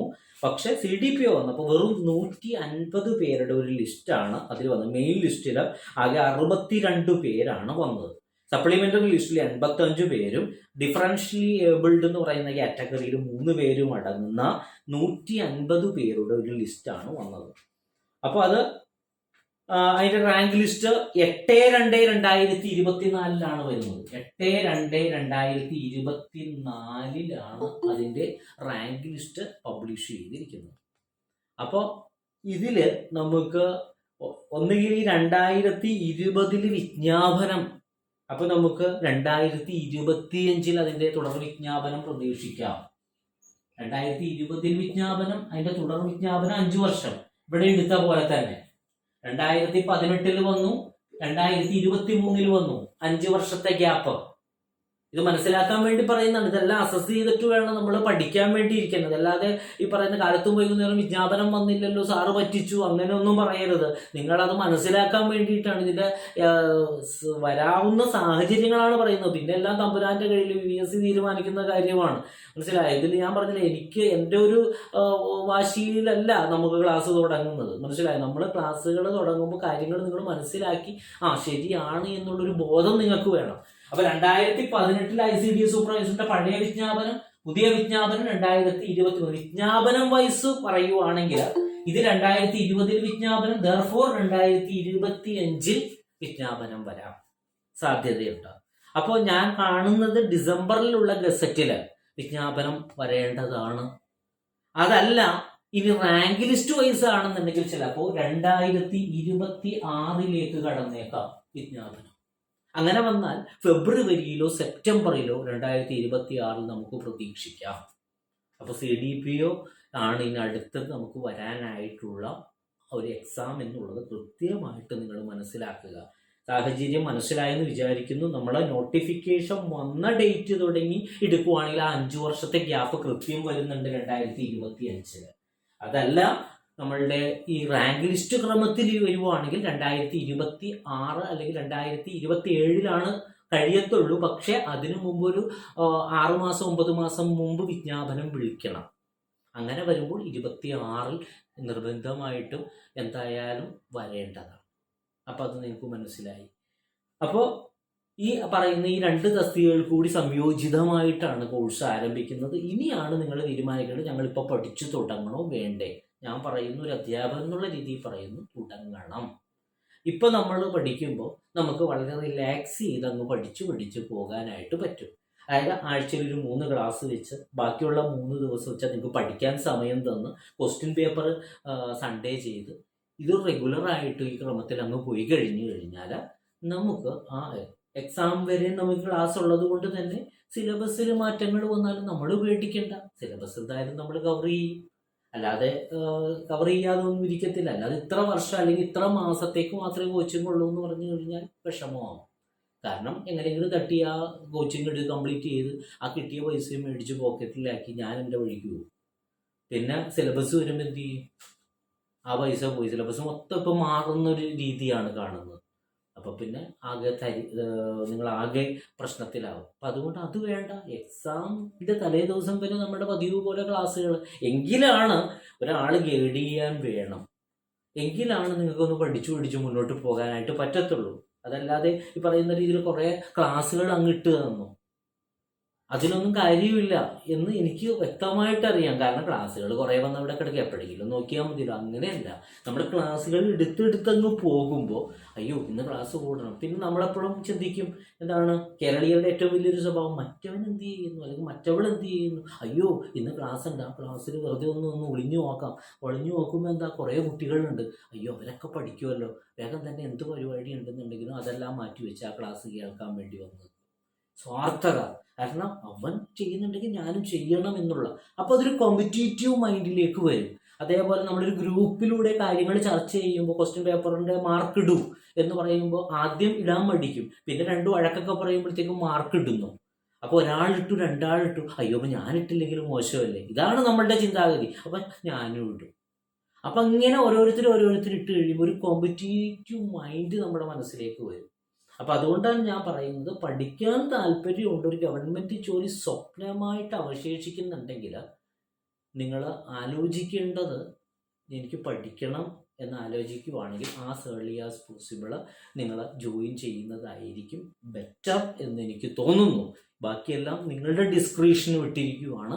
നിങ്ങളത് ആലോചിച്ച് ഒരു തീരുമാനം എടുത്താൽ മതി. അതിനു വേണ്ടി കൂടിയാണ് ഈ ക്ലാസ് സംഘടിപ്പിച്ചത്. ഇനി അടുത്ത ഒരു സംഭവം വെച്ചാൽ deputy district education media officer എന്ന് പറയുന്ന തസ്തിക. Deputy district education media officer DDEM. അത് ലേഡീസിന് മാത്രമല്ല, രണ്ടു കൂട്ടർക്കും, മെയിലിനും ഫീമെയിലിനും അപ്ലൈ ചെയ്യാൻ പറ്റും. Age limit 18-39. അവിടെ ശ്രദ്ധിക്കണം, ഏജ് 18-നും 39-നും മധ്യയാണ് പ്രായം. അവിടെയും റിലാക്സേഷൻ വരുന്നുണ്ട്. 3 വർഷത്തെ റിലാക്സേഷൻ OBCക്കും, 5 വർഷത്തെ റിലാക്സേഷൻ ആർക്ക് വരുന്നുണ്ട്? SC/ST വിഭാഗങ്ങൾക്കും വരുന്നുണ്ട്. അപ്പോൾ നേരത്തെ 18-36 ഉണ്ടായത് 3 വർഷം കൂടി കൂടുതൽ കിട്ടിയിട്ടുണ്ട്. ഇനി അതിന്റെ ക്വാളിഫിക്കേഷൻ എന്ന് പറഞ്ഞാൽ സോഷ്യൽ സയൻസിലുള്ള മാസ്റ്റർ ഡിഗ്രി, അല്ലെങ്കിൽ സോഷ്യൽ വർക്കിലുള്ള മാസ്റ്റർ ഡിഗ്രി, അല്ലെങ്കിൽ എഡ്യൂക്കേഷനിലുള്ള മാസ്റ്റർ ഡിഗ്രി. ഇതിലേതെങ്കിലും ഒന്നു മതി. സോഷ്യൽ സയൻസിലുള്ള മാസ്റ്റർ ഡിഗ്രി, സോഷ്യൽ വർക്കിലുള്ള മാസ്റ്റർ ഡിഗ്രി, അല്ലെങ്കിൽ എഡ്യൂക്കേഷനിലുള്ള മാസ്റ്റർ ഡിഗ്രി. ഓർ അതല്ലെങ്കിൽ bachelors degree with diploma in social science. Bachelors degree, ഏതെങ്കിലും വിഷയത്തിലുള്ള ബാച്ചിലേഴ്സ് ഡിഗ്രി, പക്ഷേ സോഷ്യൽ സയൻസിൽ ഒരു ഡിപ്ലോമയും കൂടി ഉണ്ടെങ്കിൽ അപേക്ഷിക്കാവുന്നതാണ്. അപ്പൊ ഇതാണ് അതിന്റെ ക്വാളിഫിക്കേഷൻ വരുന്നത്. അപ്പൊ സോഷ്യൽ വർക്കുകാർക്കും സോഷ്യൽ സയൻസ് പഠിച്ച ആളുകൾക്കും ഇത് ഉപകാരപ്പെടുന്ന സംഭവമാണ്. അത് ഒന്നുകിൽ മാസ്റ്റർ ഡിഗ്രി, അതല്ലെങ്കിൽ bachelor's degree with diploma in social science. അതിന്റെ വിജ്ഞാപനം വന്നത് 30/11/2021. 2021 അതിന്റെ വിജ്ഞാപനം വന്നത്. അതിന്റെ എക്സാം നടന്നത് 20/10/2022. 20/10/2022. 21 വിജ്ഞാപനം വന്നു, 22 എക്സാം നടന്നു.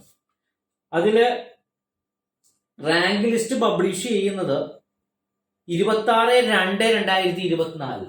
26/2/2024 അതിന്റെ റാങ്ക് ലിസ്റ്റ് വരുന്നത്. Cut off 39 mark. 39 മാർക്ക്. ഈ കട്ട് ഓഫ് ഒക്കെ കേൾക്കുമ്പോൾ ആലോചിച്ച് നോക്ക് നിങ്ങൾ. ഇതിനൊക്കെ വേണ്ടിയാണ് ഈ കട്ട് ഓഫ് പറഞ്ഞത്. ഒന്ന് നല്ല രീതിയിലൊന്ന് പഠിച്ചു കഴിഞ്ഞാൽ ആ റാങ്ക് ലിസ്റ്റിൽ ഉൾപ്പെടുവും, ആ ജോലിയിലേക്ക് നമുക്ക് കയറാൻ കഴിയും. അതായത് ഒരു 50-ന് മുകളിൽ മാർക്ക് നമ്മൾ മേടിച്ചാൽ ഈ പറഞ്ഞത് എല്ലാത്തിലും ഒന്നും നിങ്ങളൊന്ന് ആലോചിച്ച് നോക്കി. ഒരു 50-55 മാർക്ക് മേടിച്ചാൽ ജോലി ഉറപ്പായിട്ട് നിൽക്കുമല്ലേ. അപ്പൊ നമ്മളൊന്ന് ഒരു 45 മാർക്ക് പോട്ടെ, അല്ലെങ്കിൽ ഒരു 60 വരെ പിടിക്കുക, ബാക്കി 40 മാർക്കങ്ങ് കളയും. ഇത്രയും ഒന്ന് പഠിച്ചു കഴിഞ്ഞാൽ ഒരു ഗസറ്റഡ് തസ്തികയാണിത്. 1,25,000 രൂപയാണ് സാലറി പറയുന്നത്. അപ്പൊ ഒന്ന് ആലോചിച്ച് നോക്കി. ഇതൊക്കെ നമുക്ക് അപ്രാപ്യമായിട്ടുള്ളതാണോ? ഇത് നിങ്ങൾക്ക് ഓരോരുത്തർക്കും പറ്റുന്ന ഒരു കാര്യമല്ലേ. പിന്നെ എന്തിനാ ഇതൊന്നും പറ്റൂല്ലെങ്കിൽ പിന്നെ നിങ്ങൾ എന്തിനാ ഈ സോഷ്യൽ വർക്കും സോഷ്യോളജിയും ഹോം സയൻസും ഇങ്ങനെയൊക്കെ എടുത്ത് പഠിച്ചത് എന്തിനാണ്? നിങ്ങൾക്കൊരു വീട്ടമ്മയാകാൻ വേണ്ടിയാണോ? അല്ലെങ്കിൽ വീട്ടച്ഛനാകാൻ വേണ്ടിയാണോ? അത് നിങ്ങൾക്ക് എങ്ങനെ വേണമെങ്കിലും ആകാമായിരുന്നല്ലോ. അത് പഠിച്ചില്ലെങ്കിലും നിങ്ങൾക്ക് കല്യാണം കഴിക്കാം, കുട്ടികളുടെ അച്ഛനും അമ്മയും ഒക്കെ ആകാം, മുത്തശ്ശിയാകാം, അമ്മുമ്മയാകാം, അമ്മയാകാം. ഇതൊക്കെ എല്ലാത്തിനും ഏതെങ്കിലും ഒരു ഡിഗ്രി വേണോ? എന്തിനു വേണ്ടി പഠിച്ചു? പഠിച്ചത് എന്താണ്? ഏതെങ്കിലും ഒരു ജോലി കയറണം, ജോലിയിലേക്ക് കയറണം, അതിനു വേണ്ടി പഠിച്ചതാണ്. അപ്പൊ അത് നിങ്ങളൊന്ന് ഫലപ്രാപ്തിയിൽ എത്തിക്കാനായിട്ട് നിങ്ങൾ മൈൻഡ് ഒന്ന് അപ്ലൈ ചെയ്യുക. അതിനുവേണ്ടി നിങ്ങൾ ഏതെങ്കിലും ഒരു എക്സാം എഴുതി അവിടെ തളർന്നിരുന്നു, പിന്നെ ഇനി കുറെ കാലം കഴിഞ്ഞ് ആലോചിക്കാം. ഇനിയുള്ള കാലം അങ്ങനെ ആലോചിച്ചിട്ട് ഒരു കാര്യവുമില്ല. നിങ്ങൾക്ക് ജോലി വേണോ? നിങ്ങൾ ഇപ്പോൾ തുടങ്ങി അതിന് അധ്വാനിക്കണം. അത് ആരുടെ ശിക്ഷണത്തിലാണെങ്കിലും ശരിയാണ്. അല്ലാതെ ഒറ്റക്ക് പഠിക്കാമെന്ന് പറഞ്ഞിട്ടുള്ള കാര്യങ്ങൾ ദയവ് ചെയ്ത് ചിന്തിക്കരുത്. കാരണം ഒറ്റക്ക് പഠനം നടക്കത്തില്ല. ഇന്നത്തെ സാഹചര്യങ്ങൾ അങ്ങനെയാണ്. അപ്പോൾ കാരണം എന്താ വെച്ചാൽ ഓൺലൈൻ ഇന്റർനെറ്റും സംവിധാനങ്ങളും വാട്സാപ്പും ഇതെല്ലാം നമ്മളെ അങ്ങ് ഭരിച്ചുകൊണ്ടിരിക്കുകയാണ്. ഇപ്പം നമ്മൾ ഒറ്റക്ക് പഠിക്കുമ്പോൾ നമ്മൾ അതിന് കുറേ സമയങ്ങൾ നമ്മൾ ആ രീതിയിലേക്കൊക്കെ നമ്മൾ മാറ്റി വെക്കും. അതായത് ഒരു കൃത്യമായിട്ടൊരു എക്സാം ഒന്നുമില്ല, ഒരു മോണിറ്ററിങ് സംവിധാനം ഇല്ല, അങ്ങനെ ഒന്നും ഇല്ലാത്തൊരു സ്ഥലത്ത് നമ്മൾ ജോയിൻ ചെയ്യുകയോ അല്ലെങ്കിൽ നമ്മൾ തന്നെ ഒറ്റക്ക് അങ്ങനെ പഠിക്കാമെന്ന് തീരുമാനിക്കുമ്പോൾ നമ്മൾ പലപ്പോഴും നമ്മുടെ കയ്യിൽ ഈ സാധനം ഉണ്ടാവും, ഈ മൊബൈൽ. അപ്പോൾ നമ്മളിങ്ങനെ ഇങ്ങോട്ട് ചുരണ്ടി ഇരുന്ന് നമ്മുടെ സമയങ്ങൾ അങ്ങനെ അങ്ങോട്ട് പോകും. അതല്ല, നമ്മൾ സെർച്ച് ചെയ്ത് എന്തെങ്കിലും പഠിക്കാമെന്ന് വിചാരിച്ചാൽ നമ്മൾ ഏതെങ്കിലും ഒരു സെർച്ചിൽ നമ്മൾ കൊടുത്തു കഴിയുമ്പോൾ യൂട്യൂബിലേക്ക് പോകുമ്പോൾ വേറെ അതിനടിയിൽ കുറേ വേറെ സംഭവങ്ങൾ ഉണ്ടാവും. അപ്പം നമ്മൾ വേഗം തന്നെ അത് ക്ലിക്ക് ചെയ്ത് പിന്നെ അങ്ങ് പോയി ഇന്നിപ്പോൾ വയ്യ, ഇന്ന് നാളെ പഠിക്കാം, ആ ഒരു രീതിയിലേക്ക് പോകും. അതുകൊണ്ടാണ് ഞാൻ പറയുന്നത്, ഒറ്റയ്ക്കുള്ള പഠനം റാങ്ക് ഉദ്ദേശിച്ചിട്ടുള്ള പഠനം ആകത്തില്ല. അത് വെറുതെ പഠിച്ചങ്ങ് പോകാമെന്ന് മാത്രം. ഇവിടെ എല്ലാവരും നമ്മൾ കാണുന്നത് വെച്ചാൽ കുറച്ച് പൈസ ലാഭിക്കാമല്ലോ, ഇനി വെറുതെ എന്തിനാണ് സാറിന് വെറുതെ കുറച്ച് പൈസ കൊടുത്തിട്ട് ആ സാറിന് നന്നാക്കിയിട്ട് കാര്യമില്ലല്ലോ. ഞാൻ വീണ്ടും പറയുന്നു, എന്നെ നന്നാക്കിയിട്ട് ഒരു കാര്യവുമില്ല. നിങ്ങൾ പഠിക്കാൻ താല്പര്യമുണ്ടെങ്കിൽ ചേർന്ന് കഴിഞ്ഞാൽ പഠിക്കണം. പഠിക്കാണ്ട് ഒരു രക്ഷയില്ല. ഞാൻ എന്തായാലും ഓരോരുത്തരെ വിളിക്കുകയും ചെയ്യും, വഴക്ക് പറയുകയും ചെയ്യും, ക്വസ്റ്റ്യൻ പേപ്പർ ചെയ്യാത്തതിന് ഒച്ചപ്പാടുണ്ടാക്കുകയും ഒക്കെ ചെയ്യും. കാരണം അത് എൻ്റെ ഡ്യൂട്ടിയാണ്. അല്ലാതെ നിങ്ങൾ നിങ്ങളുടെ പൈസ കൊണ്ടുവന്ന് തന്നിട്ടും ഈ പറയുന്ന രീതിയിൽ വേറെ ഏതെങ്കിലും വഴിക്ക് പോയി, എനിക്ക് ജോലി ഉണ്ടായി, വീട്ടിൽ കുട്ടികളെ നോക്കാനുണ്ടായി, അല്ലെങ്കിൽ ഞാൻ അങ്ങോട്ട് പോയി ഇങ്ങോട്ട് പോയി, ഇതൊന്നും പറഞ്ഞിട്ട് കാര്യമില്ല. അപ്പോൾ പഠിക്കണമെങ്കിൽ കൃത്യമായിട്ട് പഠിക്കാനായിട്ട് തയ്യാറാകണം. അപ്പോൾ അതിൽ വളരെ ചെറിയൊരു ലിസ്റ്റാണ് അതിലും വന്നത്. 85 പേരടങ്ങുന്ന ഒരു ലിസ്റ്റ്. മെയിൻ ലിസ്റ്റിൽ 25 പേരേ ഉള്ളൂ. മൊത്തം 85 പേരാണ് ആ ലിസ്റ്റിൽ വന്നത്. 39 കട്ട് ഓഫ്. ഇവിടെ നിങ്ങളൊന്ന് ആലോചിച്ച് നോക്കുക. ഇത് എഴുതിയിരിക്കുന്ന എത്രയോ പേരാ ഇതിൻ്റെ അകത്ത് എഴുതിയത്. ഈ 39 മാർക്ക് മേടിക്കാൻ നിങ്ങളടങ്ങുന്ന കുട്ടികൾക്ക് കഴിഞ്ഞില്ല. എന്തൊരു ദൗർഭാഗ്യകരമായ കാര്യമാണെന്നൊന്ന് ആലോചിച്ച് നോക്കുക. മനസ്സിലായി? ഏകദേശം ഒരു 9,000 12,000-ഓളം കുട്ടികൾ എഴുതിയതാണ്. 39 മാർക്ക് മേടിക്കാൻ കഴിഞ്ഞില്ല നിങ്ങൾക്ക് ഓരോരുത്തർക്കും. നിങ്ങൾ ഉൾപ്പെടുന്നവരെ എഴുതിയതാണ്. കഴിഞ്ഞില്ല. എത്ര 39 മാർക്ക് വാങ്ങിക്കാൻ കഴിഞ്ഞില്ല. എന്തൊരു പദപ്പതനമാണ് എന്നുള്ളത് നിങ്ങൾ ഓരോരുത്തരും മനസ്സിലാക്കണം. അപ്പോൾ 25 പേരാണ് അതിൽ മെയിൻ ലിസ്റ്റിൽ വന്നത്. അപ്പൊ ഇനി അതും അടുത്ത് വരാനായിട്ടുള്ള 2021 വന്നത്. ദർഫോർ ഒരു 5 വർഷം നമ്മൾ ഈ പറയുന്ന ഗ്യാപ്പ് കൊടുക്കുവാണെങ്കിൽ 2026 അതിന്റെ വിജ്ഞാപനവും വരും. ഒരു പക്ഷേ CDPO പ്ലസ് ഇതുകൂടി ഒരുമിച്ച് വരാനായിട്ടുള്ള സാധ്യതയും തള്ളിക്കളയാൻ കഴിയത്തില്ല. അപ്പം അതും നമുക്ക് നമ്മുടെ മൈൻഡിൽ വേണം. ആ ഒരു എക്സാം വരാനായിട്ടുള്ള സാഹചര്യം ഉണ്ട് എന്നുള്ള. ഇനി അടുത്ത ഒരു എക്സാമാണ് നമ്മളുടെ welfare officer, jail welfare officer എന്ന് പറയുന്ന തസ്തിക. Welfare officer grade 2. Welfare officer grade 2 അത് ജയിലിലേക്കുള്ള വെൽഫെയർ ഓഫീസറുടെ. അതിന്റെ ഏജ് 18-36. അതിന്റെ വിജ്ഞാപനം ഇപ്പൊ വിളിച്ചിട്ടുണ്ട്. അപേക്ഷിക്കാത്തവർ അപേക്ഷിക്കുക. ഡിസംബർ 4 വരെ നമുക്ക് അപേക്ഷിക്കാവുന്നതാണ്. അതിന്റെ ക്വാളിഫിക്കേഷൻ എന്ന് പറഞ്ഞാൽ degree in social work or degree in any discipline with post graduate degree in social work. എന്താണ് പറഞ്ഞത്? സോഷ്യൽ വർക്കിലുള്ള ബിരുദം അല്ലെങ്കിൽ ഏതെങ്കിലും തരത്തിലുള്ള ഏതെങ്കിലും ഒരു ഡിസിപ്ലിനിലുള്ള ബിരുദം, പക്ഷെ അതോടൊപ്പം തന്നെ സോഷ്യൽ വർക്കിൽ ഒരു പോസ്റ്റ് ഗ്രാജുവേറ്റ് ബിരുദവും ഉണ്ടായിരിക്കണം. അതല്ലെങ്കിൽ സോഷ്യൽ വർക്കിൽ മാസ്റ്റേഴ്സ് ഡിഗ്രി ഉള്ളവര്, അതേപോലെ മലയാളം എഴുതാനും വായിക്കാനും ഉള്ള കഴിവ്, അത് പ്രത്യേകം പറയുന്നുണ്ട്. ഇത്രയും കാര്യങ്ങൾ ഉണ്ടെങ്കിൽ വെൽഫെയർ ഓഫീസർക്ക് അപേക്ഷിക്കാം. സോഷ്യൽ വർക്കിലുള്ള ബിരുദം അല്ലെങ്കിൽ ബിരുദാനന്തര ബിരുദം, അതല്ലെങ്കിൽ വേറെ ഏതെങ്കിലും ഫീൽഡിലുള്ള ബിരുദമായാലും നമ്മൾ എന്ത് പഠിച്ചിരിക്കണം? സോഷ്യൽ വർക്ക് പഠിച്ചിരിക്കണം, പോസ്റ്റ് ഗ്രാജുവേറ്റ്. അതിന്റെ ഇപ്പോഴത്തെ വിജ്ഞാപനം ഈ പറയുന്ന ഇപ്പൊ നടക്കുന്നു. 2024 വന്നു. ഇതിന് മുൻ വിജ്ഞാപനം വന്നത് 2018 വിജ്ഞാപനം വന്നു. 2018 മുൻ വിജ്ഞാപനം വരുന്നത്. അപ്പോ അതിന്റെ എക്സാം നടന്നത് 2019 അതിന്റെ എക്സാം മുമ്പ് നടന്നത്. ആ എക്സാമിൽ വന്ന cut off mark 59.33 cut off വന്നു. 59.33 ആണ്. അതിൽ ടോട്ടൽ 6 പേർക്ക് അഡ്വൈസ് കിട്ടി. 6 പേർക്ക് നിയമനം കിട്ടി.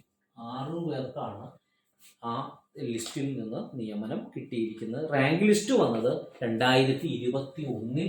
19 എക്സാം നടന്നു, 21 റാങ്ക് ലിസ്റ്റും പബ്ലിഷ് ചെയ്തു. 6 പേർക്ക് നിയമനവും ആ സംഭവത്തിൽ നിന്ന് കിട്ടി. അപ്പൊ ഏതാണ്? Welfare officer grade 2. അപ്പൊ അതിന്റെ വിജ്ഞാപനം വന്നിട്ടുണ്ട്. വിജ്ഞാപനം അപേക്ഷിക്കാൻ കഴിയുന്നവർ അതിന് അപേക്ഷിക്കുക.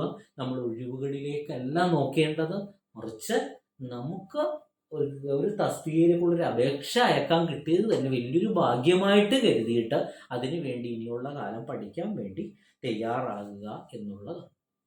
ഇനി അടുത്ത ഒരു തസ്തിക എന്ന് പറഞ്ഞാൽ district executive officer or additional district executive officer, Kerala motor transport workers welfare fund board.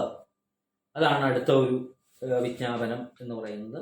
District executive officer, district executive officer അല്ലെങ്കിൽ additional district executive officer, district executive officer.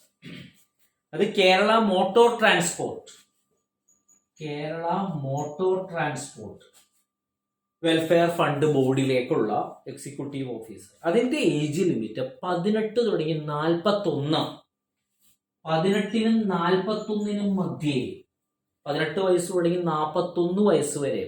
36 എന്നുള്ള രീതി മാറി 18, 41. അതായത് നമ്മൾ CDPO ഒക്കെ പറഞ്ഞ പോലെ തന്നെ 18നും 41നും മധ്യേ. അതിൽ റിലാക്സേഷനും ഉണ്ട്. ഇനി അതിന്റെ ക്വാളിഫിക്കേഷൻ എന്താണ്?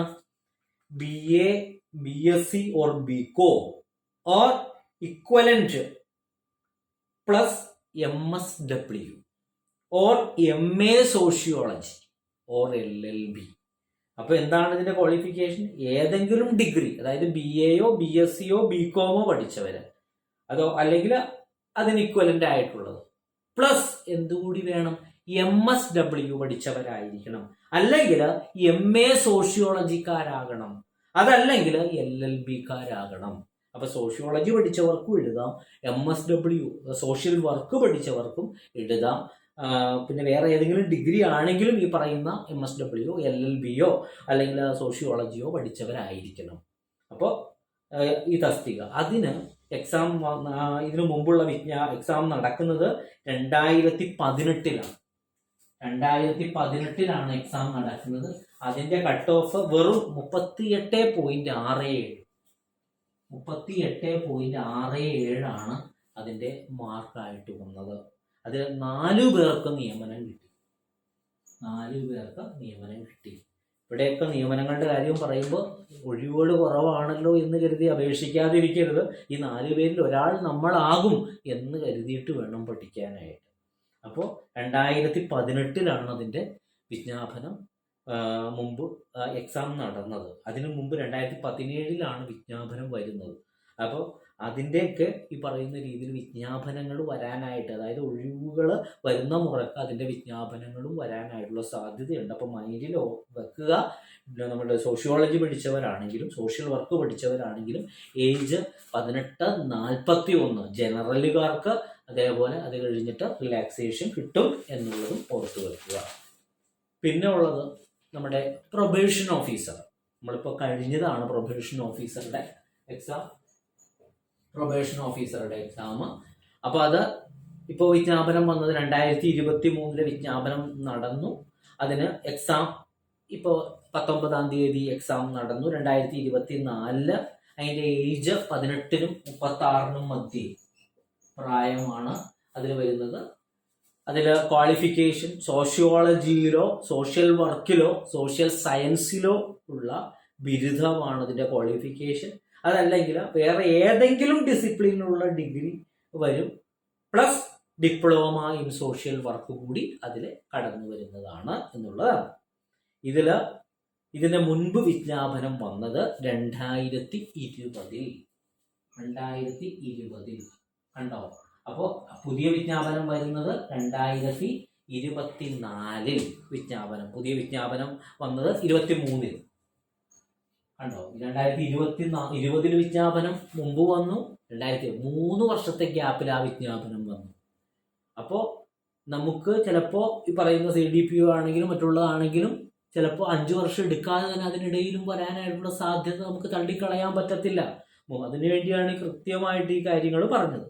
അന്ന് അതിന്റെ കട്ട് ഓഫ് ആയിട്ട് വരുന്നത് 57.33 മാർക്കാണ്. അതിന്റെ കട്ട് ഓഫ് വന്നത് 57.33. 9 പേർക്ക് അഡ്വൈസ് കിട്ടി, 9 പേർക്ക് നിയമനം കിട്ടി. പ്രൊബേഷൻ ഓഫീസറായിട്ട് 9 പേർക്ക് നിയമനം കിട്ടുകയും ചെയ്തു. അപ്പോൾ പ്രൊബേഷൻ ഓഫീസറുടെ ഇത് 2020 വന്നിട്ട് 2023 അതിന്റെ വിജ്ഞാപനം വരികയുണ്ടായി. അപ്പോൾ അതും മനസ്സിലായി പ്രൊബേഷൻ ഓഫീസറുടെ തസ്തികയെ പറ്റി. ഇനി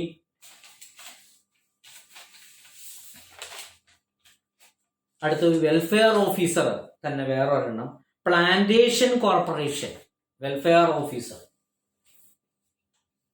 വെൽഫെയർ ഓഫീസർ. പ്ലാന്റേഷൻ കോർപ്പറേഷനിലുള്ള വെൽഫെയർ ഓഫീസർ. അതിന് ഏജ് ലിമിറ്റ് 18-നും 42-നും മധ്യേ, ഒരു വയസ്സിന് കൂടുതൽ, 18-42-നും മധ്യേ പ്രായമുള്ളവർക്കാണ് അതിൽ വരുന്നത്. അതിൽ ക്വാളിഫിക്കേഷൻ പറയുന്നത് degree in arts, science or commerce plus social സയൻസിലുള്ള ഡിഗ്രിയോ ഡിപ്ലോമയോ ഉള്ളവർക്ക് അപേക്ഷിക്കാം. അപ്പൊ ഏതെങ്കിലും ആർട്സ്, സയൻസ്, കൊമേഴ്സ് പഠിച്ചവരാണെങ്കിലും അതിനോടൊപ്പം തന്നെ social work, social science diploma ഉള്ളവർക്കോ ഡിഗ്രി ഉള്ളവർക്കോ അപേക്ഷിക്കാം. അതിന്റെ എക്സാം നടന്നത് 2018-ലാണ്. മുമ്പ് എക്സാം നടന്നു 2010. അതിന്റെ കട്ട് ഓഫ് വെറും 29.67, 29.67 ആണ് കട്ട് ഓഫ് വന്നത്. നോക്കൂ, അപ്പൊ എന്താണ് പഠനം, ഓരോ കുട്ടികളുടെ പഠനങ്ങൾ പോകുന്ന രീതി എന്ന് ആലോചിച്ച് നോക്ക്. അത്രയും കുറഞ്ഞൊരു കട്ട് ഓഫ് ആണ് വന്നത്. ഇനി അടുത്തൊരു തസ്തിക എന്ന് പറഞ്ഞാൽ സോഷ്യൽ വർക്കർ എന്ന് പറയുന്ന തസ്തിക. സോഷ്യൽ വർക്കർ, അത് ഏജ് ലിമിറ്റ് 20-നും 36-നും മധ്യേ, 20-നും 36-നും മധ്യയാണ് സോഷ്യൽ വർക്കറുടെ കേസിൽ വരുന്നത്. അതിന്റെ നോട്ടിഫിക്കേഷൻ 2018-ൽ വന്നതാണ്. 2018 നോട്ടിഫിക്കേഷൻ വന്നു. അതിന്റെ എക്സാം 2022-ലാണ് നടന്നത്. 2022 നടന്നു. അതിന്റെ കട്ട് ഓഫ് 40.67, 40.67 കട്ട് ഓഫ് വന്നു. 40.67 ആണ്. 2023-ലാണ് അതിന്റെ റാങ്ക് ലിസ്റ്റ് വന്നത്. ക്വാളിഫിക്കേഷൻ MSW ഉള്ളവർക്കാണ് അത് അപേക്ഷിക്കാൻ പറ്റത്തുള്ളൂ, അതായത് സോഷ്യൽ വർക്കർ. ഇനി വേറൊരെണ്ണമാണ് higher secondary school teacher social worker. Higher secondary HSST social worker. അത് ഏജ് 20-നും 40-നും മധ്യേ, 20 to 40, 20-40-നും മധ്യേ പ്രായമുള്ളവർ. അവർക്ക് ക്വാളിഫിക്കേഷൻ പറയുന്നത് masters degree in the subject not less than 50% mark, 50% കുറയാതെ മാർക്കുള്ള മാസ്റ്റേഴ്സ് ഡിഗ്രി ഉള്ളവർക്ക് അപേക്ഷിക്കാം. പിന്നെ BEd വേണം ആ കൺസേൺ സബ്ജക്റ്റില്. പിന്നെ സെറ്റ് എക്സാമും പാസ്സായിരിക്കണം. അപ്പോൾ സോഷ്യൽ വർക്കിൽ മാസ്റ്റേഴ്സ് ബിരുദം വേണം, BEd പാസ്സായിരിക്കണം, ഡിഗ്രി വേണം, സെറ്റും വേണം. അങ്ങനെയുള്ളവർക്ക് എന്ത് എഴുതാം? HSST ആയിട്ട് സോഷ്യൽ വർക്കില്. അപ്പൊ അതിന്റെ വിജ്ഞാപനം 2019 വന്നു.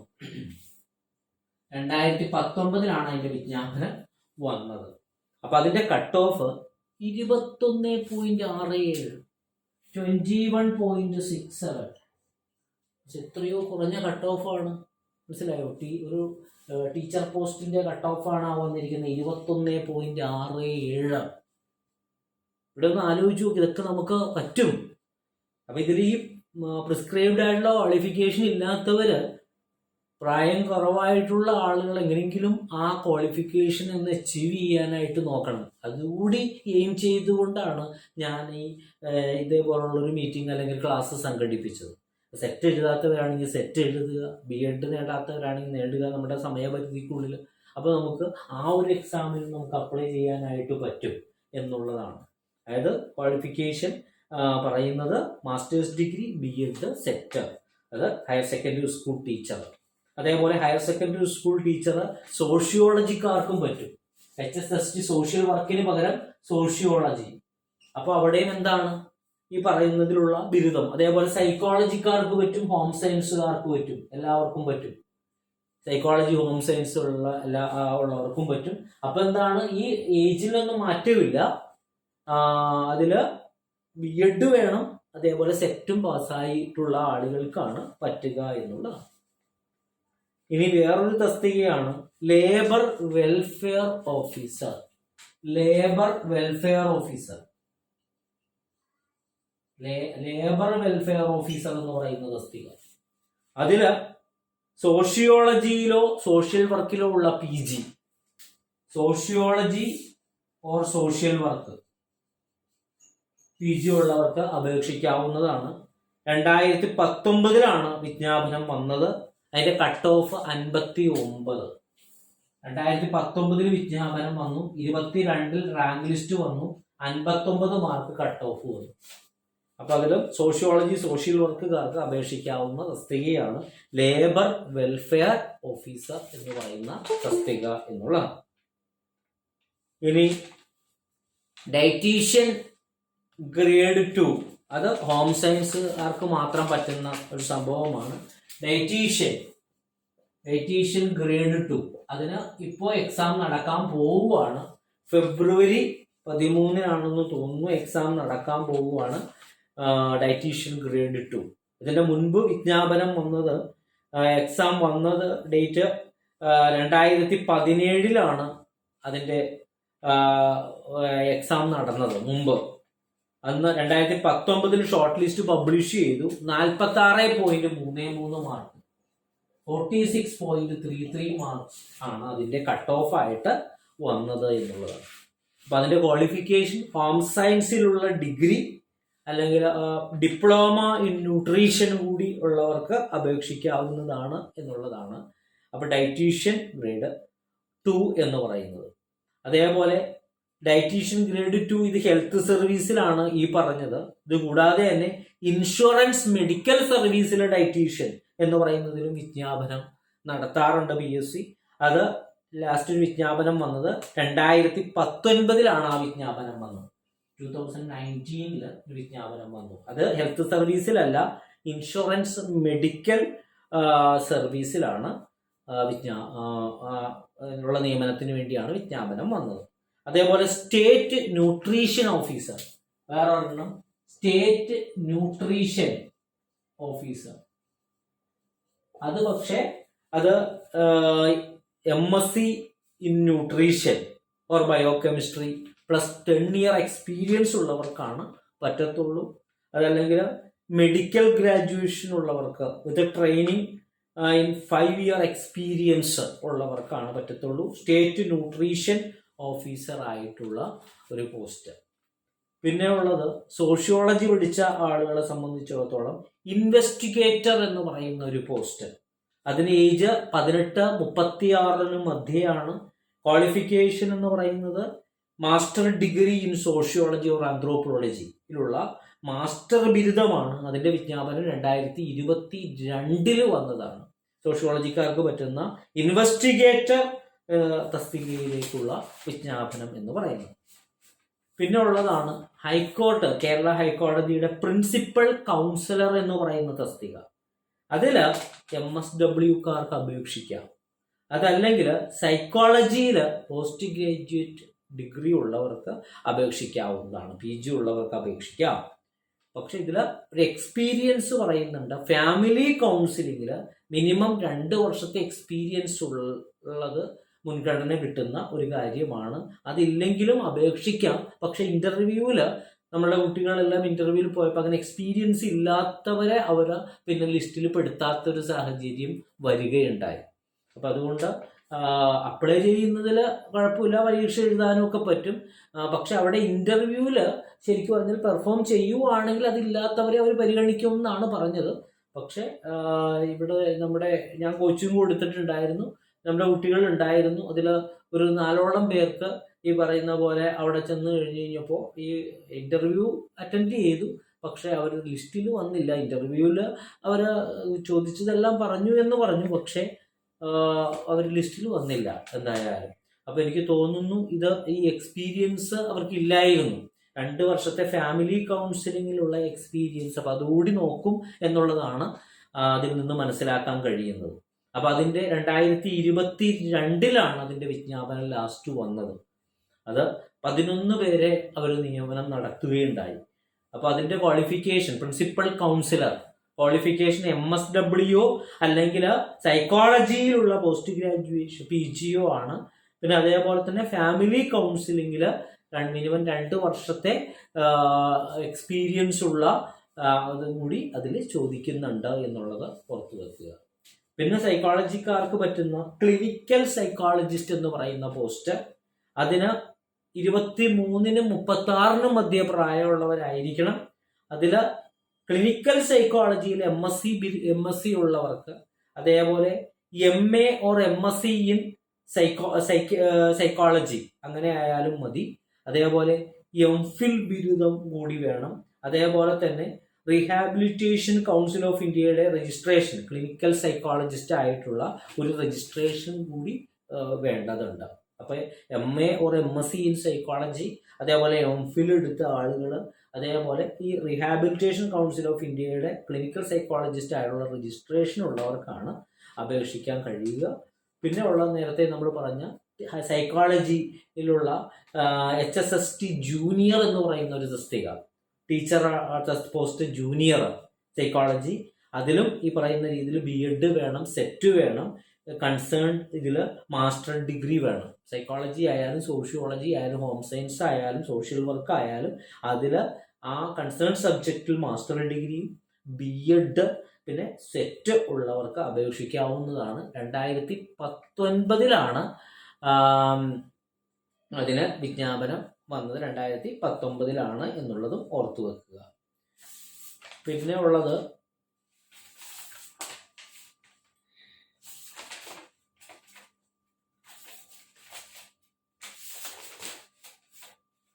Assistant professor psychology sociology home സയൻസില് അസിസ്റ്റന്റ് പ്രൊഫസർ തസ്തിക. അതില് ഏജ് ലിമിറ്റ് 22-നും 40-നും മധ്യ പ്രായമുള്ളവർക്കാണ് പറ്റുക. അസിസ്റ്റന്റ് പ്രൊഫസർ, അതിന്റെ ക്വാളിഫിക്കേഷൻ ആ കൺസേൺ സബ്ജക്റ്റിൽ മാസ്റ്റർ ഡിഗ്രിയും ഇതില് നെറ്റ് എക്സാം പാസ്സായിരിക്കുക, അതല്ലെങ്കിൽ PhD വേണം. അപ്പൊ അതാണ് ക്വാളിഫിക്കേഷൻ. 2019 ആ വിജ്ഞാപനം വന്നത്. അസിസ്റ്റന്റ് പ്രൊഫസർ എന്ന് പറയുന്ന തസ്തിക സൈക്കോളജിക്കാർക്ക് പറ്റും, സോഷ്യോളജിക്കാർക്ക് പറ്റും, ഹോം സയൻസ് ഈ വിഭാഗത്തിലുള്ളവർക്ക് 22-40. പിന്നെ ഏജ് റിലാക്സേഷനും ഉണ്ട്. അതായത് OBC-ക്കാർക്ക് 3 വർഷവും SC/ST വിഭാഗങ്ങൾക്ക് 5 വർഷവും ഇളവും ഉണ്ട്. പക്ഷെ ഇവിടെ മാസ്റ്റേഴ്സ് ഡിഗ്രി ഓരോ സബ്ജക്റ്റിലും മാസ്റ്റേഴ്സ് ഡിഗ്രി ഏതാണ്, ഇപ്പോൾ സൈക്കോളജി ആണെങ്കിൽ അതിലുള്ള മാസ്റ്റർ ബിരുദം, പിന്നെ നെറ്റ് എക്സാം പാസ്സാകുക, നേരത്തെ പറഞ്ഞത് സെറ്റാണ്, ഇത് നെറ്റ് പാസ്സാകുക, അതല്ലെങ്കിൽ PhD ഉള്ളവർക്കാണ് അത്. അതിൻ്റെ നോട്ടിഫിക്കേഷൻ 2019 അതിൻ്റെ നോട്ടിഫിക്കേഷനും വന്നത് എന്നുള്ളതാണ്. അപ്പോൾ ഇതെല്ലാമാണ് പ്രധാനമായിട്ടുള്ള നമ്മളുടെ ഈ പറയുന്ന വിഷയങ്ങളുമായിട്ട് ബന്ധപ്പെട്ട തസ്തികകൾ എന്നുള്ളത് നിങ്ങൾ കൃത്യമായിട്ട് മനസ്സിലാക്കുക. ഞാനൊരു റഫ് ഐഡിയ ഞാൻ നിങ്ങൾക്ക് തന്നത് എന്താണെന്ന് വെച്ചാൽ, ഈ ഓരോന്നും നമുക്ക് കുറേ സാധ്യതകളുണ്ട് എന്നുള്ളത് നിങ്ങൾ ഓരോരുത്തരും മനസ്സിലാക്കുക. വെറുതെ നമ്മളിങ്ങനെ പഠിച്ചു പോയിട്ട് ഒരു കാര്യവുമില്ല. നമുക്ക് കുറേ സാധ്യതകളുണ്ട്. ഞങ്ങളിപ്പോൾ എക്സാം അക്കാദമിക് തലത്തിൽ പഠിച്ചു, പിന്നെ എന്നിട്ടൊരു വീട്ടമ്മയായി അല്ലെങ്കിൽ ഒരു വീട്ടച്ഛനായി അങ്ങനെയൊക്കെ നടന്നിട്ടൊന്നും ഒരു കാര്യവുമില്ല. നമ്മളെ സംബന്ധിച്ചിടത്തോളം നമുക്ക് എങ്ങനെയെങ്കിലും ഒരു ജോലിയിലേക്ക് എത്തിപ്പെടണം. അപ്പം അതിന് നമ്മൾ ആ അവസരങ്ങൾ ഏതൊക്കെ ഉണ്ടെന്ന് ആദ്യം തിരിച്ചറിയുക. അപ്പം ആ ഒരു രീതിയിലേക്ക് നമ്മൾ ഡൈവേർട്ട് ചെയ്തപ്പോൾ സെറ്റ് കിട്ടാത്തവരാണെങ്കിൽ ആ സെറ്റിന് വേണ്ടിയിട്ട് എക്സാം വരുമ്പോൾ അതിന് വേണ്ടി പ്രിപ്പയർ ചെയ്യുക. ഇപ്പം നെറ്റ് എക്സാമിന് വിളിച്ചിട്ടുണ്ട്, അപ്പോൾ അതിന് വേണ്ടിയിട്ട് പ്രിപ്പയർ ചെയ്യാനായിട്ട് നോക്കുക. മനസ്സിലായോ? അതേപോലെ തന്നെ ഈ പറയുന്ന ഓരോ ഏതെങ്കിലും ഈ പറയുന്ന തസ്തികകളിലൊക്കെ നമുക്ക് ചെന്ന് ചാടാനായിട്ട് പറ്റും. എല്ലാത്തിലും വരുന്ന ആ കട്ട് ഓഫുകളുടെ നിലവാരം ഒന്ന് ആലോചിച്ച് നോക്ക്. ഒരു ടീച്ചർ പോസ്റ്റിന്റെ കട്ട് ഓഫാണ് പറഞ്ഞത് 21. അതേപോലെ അല്ലാത്ത ഒരു ഗസറ്റഡ് തസ്തിക, വേറൊരു ഗസറ്റഡ് തസ്തികയുടെ പറഞ്ഞ് 39. ഒരു 50-ന് മുകളിലേക്ക് കട്ട് ഓഫ് വന്നത് 2 കാര്യങ്ങൾക്ക് മാത്രമാണ് വന്നത്. അതായത് welfare officer grade 2, probation officer, ഈ 2-നും മാത്രമാണ് ഇപ്പം നമ്മൾ ഇത്രയും പറഞ്ഞതിൽ കട്ട് ഓഫ് കുറച്ച് ഉയർന്നതായിട്ട് വന്നത്. ബാക്കിയുള്ളതിനെല്ലാം എന്താണ് കട്ട് ഓഫ് വന്നത്? 39, 40 എല്ലാമാണ് പറഞ്ഞത്. അസിസ്റ്റന്റ് പ്രൊഫസറിന് നെറ്റ് നമ്മൾ പാസ്സാകുക, അതിൽ BEd നിർബന്ധമായിട്ട് പറയുന്നില്ല അസിസ്റ്റന്റ് പ്രൊഫസറിൻ്റെ കേസിൽ. ഒരു ഡൗട്ട് ചോദിച്ചതിന് മറുപടി പറഞ്ഞതാണ് കേട്ടോ. അപ്പോൾ നമുക്ക് അവസരങ്ങളുണ്ട്. ആ അവസരങ്ങൾക്കനുസരിച്ചിട്ട് അപ്പോൾ ഓരോന്നും ഇല്ലാത്ത, ഇപ്പം സെറ്റില്ലാത്തവർ സെറ്റ് എടുക്കുക, നെറ്റില്ലാത്തവർ നെറ്റ് അതിന് വേണ്ടിയിട്ട് ശ്രമിക്കുക. അങ്ങനെയുള്ള കാര്യങ്ങൾ നിങ്ങൾ ഓരോരുത്തരും ചെയ്ത് കൃത്യമായിട്ടുള്ളൊരു പഠന സംവിധാനത്തിലൂടെ പോവുകയാണെങ്കിൽ നമുക്കിതെല്ലാം നേടിയെടുക്കാനായിട്ട് കഴിയുന്നതാണ്. ഒരിക്കലും നമ്മളുടെ വീഴ്ചകളിൽ അവിടെ തളർന്നിരിക്കാതെ, അതല്ലെങ്കിൽ അതിൻ്റെ പുറകെ ആ വീഴ്ച എന്താണെന്ന് മനസ്സിലാക്കിയ ആ അനുഭവങ്ങൾ നമ്മൾ ഒരു അനുഭവമാണ് ഏറ്റവും വലിയ ഗുരു. അപ്പോൾ നമുക്കുണ്ടായ ആ അനുഭവങ്ങളിൽ ആ തിരിച്ചറിവ് നമ്മൾ നേടിക്കൊണ്ട് നമ്മൾ മുന്നോട്ട് പോകാനായിട്ടുള്ളൊരു മാനസികാവസ്ഥ നിങ്ങൾ ഓരോരുത്തരും ക്രിയേറ്റ് ചെയ്യണം എന്നേ എനിക്ക് പറയാനുള്ളൂ. അതായത് നിരവധി സാധ്യതകൾ നമ്മുടെ മുമ്പിലുണ്ട്. സോഷ്യൽ വർക്കർ ശ്രുതി എന്താണ് ചോദിച്ചത്? ചോദിക്കുവാണെങ്കിൽ സോഷ്യൽ വർക്കർ എന്ന് പറഞ്ഞിട്ടൊരു തസ്തിക പറഞ്ഞിട്ടുണ്ടായിരുന്നില്ലേ? അതിന്റെ മുന്നേ ഒരു തസ്തികയെ കുറിച്ച് പറഞ്ഞിട്ടുണ്ടായിരുന്നു, സോഷ്യൽ സയൻസുകാർക്ക് പറ്റുന്ന. അത് ഒന്നുകൂടി പറയോ? ഡെപ്യൂട്ടി ഡിസ്ട്രിക്ട് എക്സിക്യൂട്ടീവ് ഓഫീസർ ആണോ? DDMO അല്ല, അതൊക്കെ കഴിഞ്ഞിട്ട് സോഷ്യൽ വർക്കർ എന്ന് പറഞ്ഞ തസ്തികയുടെ ജസ്റ്റ് മുന്നേ പറഞ്ഞത്. അതെ, ഞാനിങ്ങനെ അവിടെ ഇവിടെയൊക്കെ ആയിട്ട് കുറിച്ചിരിക്കുന്നത് കൊണ്ട് ഏതാണ് പറഞ്ഞതെന്ന് ഓർമ്മയില്ലല്ലോ കുട്ടി.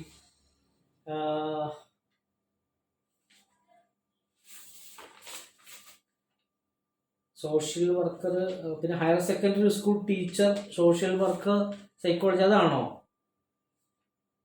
അല്ലായിരിക്കും അല്ലേ? ഡെപ്യൂട്ടി ഒന്നുമല്ല. പിന്നെ ഉള്ളത് district executive officer or additional district executive officer, അതാണോ? അതുമല്ല. അതല്ല സർ, അത് ഞാൻ ശ്രദ്ധിച്ചിട്ടുണ്ടായിരുന്നു, എനിക്കൊന്നും വിട്ടുപോയി.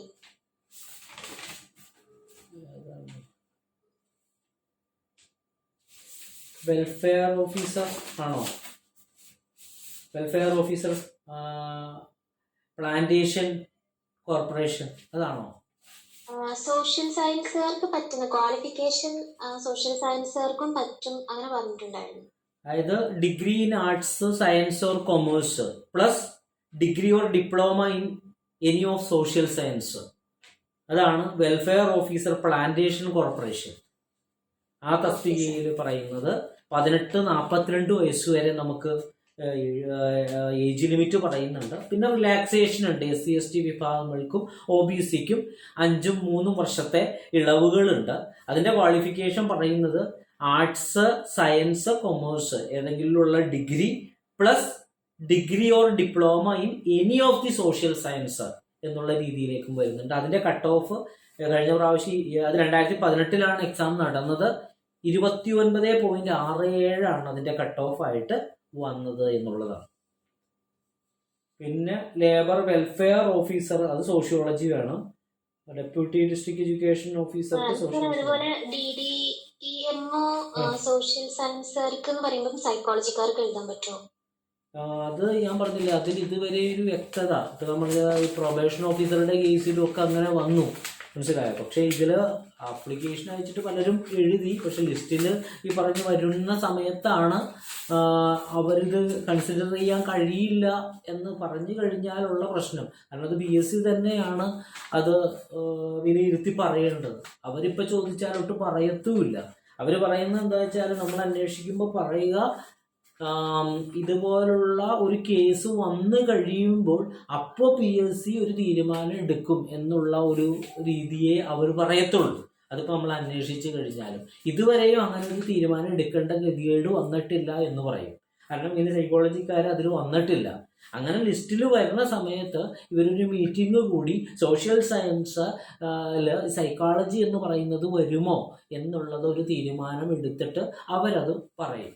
അപ്പോൾ ഇനിയിപ്പോൾ നല്ല റാങ്കുകളൊക്കെ ആണെന്നുണ്ടെങ്കിൽ കോടതി കയറേണ്ടി വരും, മനസ്സിലാവും. അപ്പോൾ ആ കേസുകളിലൊക്കെ കോടതി കയറുന്നത് കൊണ്ട് കുഴപ്പമില്ല. Psychology is social science, psychology is A social science എന്നുള്ള ആ ഒരു പോയിന്റ് കോടതിയുടെ പരിഗണനയിൽ കൊണ്ടുവരികയും അങ്ങനെ കോടതി അതിലൊരു തീരുമാനം വരുകയൊക്കെ ചെയ്തു കഴിഞ്ഞാൽ പിന്നെ സോഷ്യൽ സയൻസ് എന്ന് പറയുന്ന എല്ലാ തസ്തികൾക്കും സൈക്കോളജിക്കാർക്ക് ഒരു സംശയവും ഇല്ലാതെ ആപ്ലിക്കേഷൻ സബ്മിറ്റ് ചെയ്യാനായിട്ട് പറ്റും.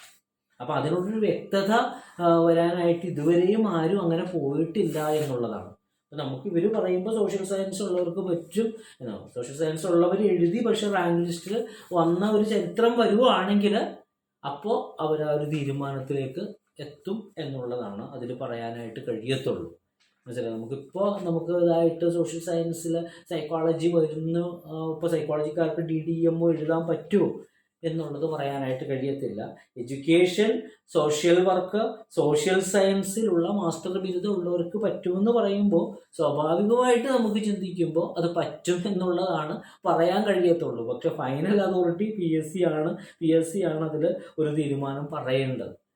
അപ്പം അതൊക്കെ ഈ പറയുന്ന രീതിയിൽ ചെയ്യാൻ കഴിയുന്നത് ഇങ്ങനെ സൈക്കോളജി ഉള്ള ആളുകളുടെ ഒരു കൂട്ടായ്മ ഉണ്ടാക്കി കഴിഞ്ഞിട്ട് ഈ ഇതുപോലുള്ള എക്സാമുകളൊക്കെ ഇനി വരുന്നതിന് മുമ്പായിട്ടാണെന്നുണ്ടെങ്കിൽ നിങ്ങൾ പി എസ് സിയിൽ ഒരു റെപ്രസെൻറ്റേഷൻ കൊടുക്കുകയോ അല്ലെങ്കിൽ ഇതൊന്ന് പരിഗണിച്ചിട്ട് സോഷ്യൽ സയൻസിൽ വരുന്നതാണോ എന്നുള്ളതൊരു തീരുമാനം ഉണ്ടാക്കി തരണമെന്നൊക്കെ പറഞ്ഞിട്ട് മുൻകൈ എടുത്ത് നിങ്ങളുടെ കുറേ കുട്ടികൾ അടങ്ങുന്ന ഈ സൈക്കോളജി വിഭാഗത്തിൽപ്പെട്ടവർ കൊടുത്തു കഴിഞ്ഞാൽ അതെല്ലാം നിങ്ങൾക്ക് ഉപകാരപ്പെടും എന്നുള്ളതാണ്. അതായത് ലിസ്റ്റിൽ വരുന്ന അല്ലെങ്കിൽ ഇപ്പോൾ എക്സാം എഴുതി ഒരു വന്നിട്ട് നമ്മളതിൽ ഉണ്ടാകുമോ അല്ലെങ്കിൽ സോഷ്യൽ സയൻസ് ആയിട്ട് പരിഗണിക്കുമോ എന്നൊക്കെ വെച്ചിട്ട് ഒരു പരിങ്ങലിൽ നമ്മൾ എക്സാം എഴുതുന്നതും ഒരു ഉറപ്പായിട്ട് എക്സാം എഴുതുന്നതും തമ്മിൽ വ്യത്യാസമുണ്ട്.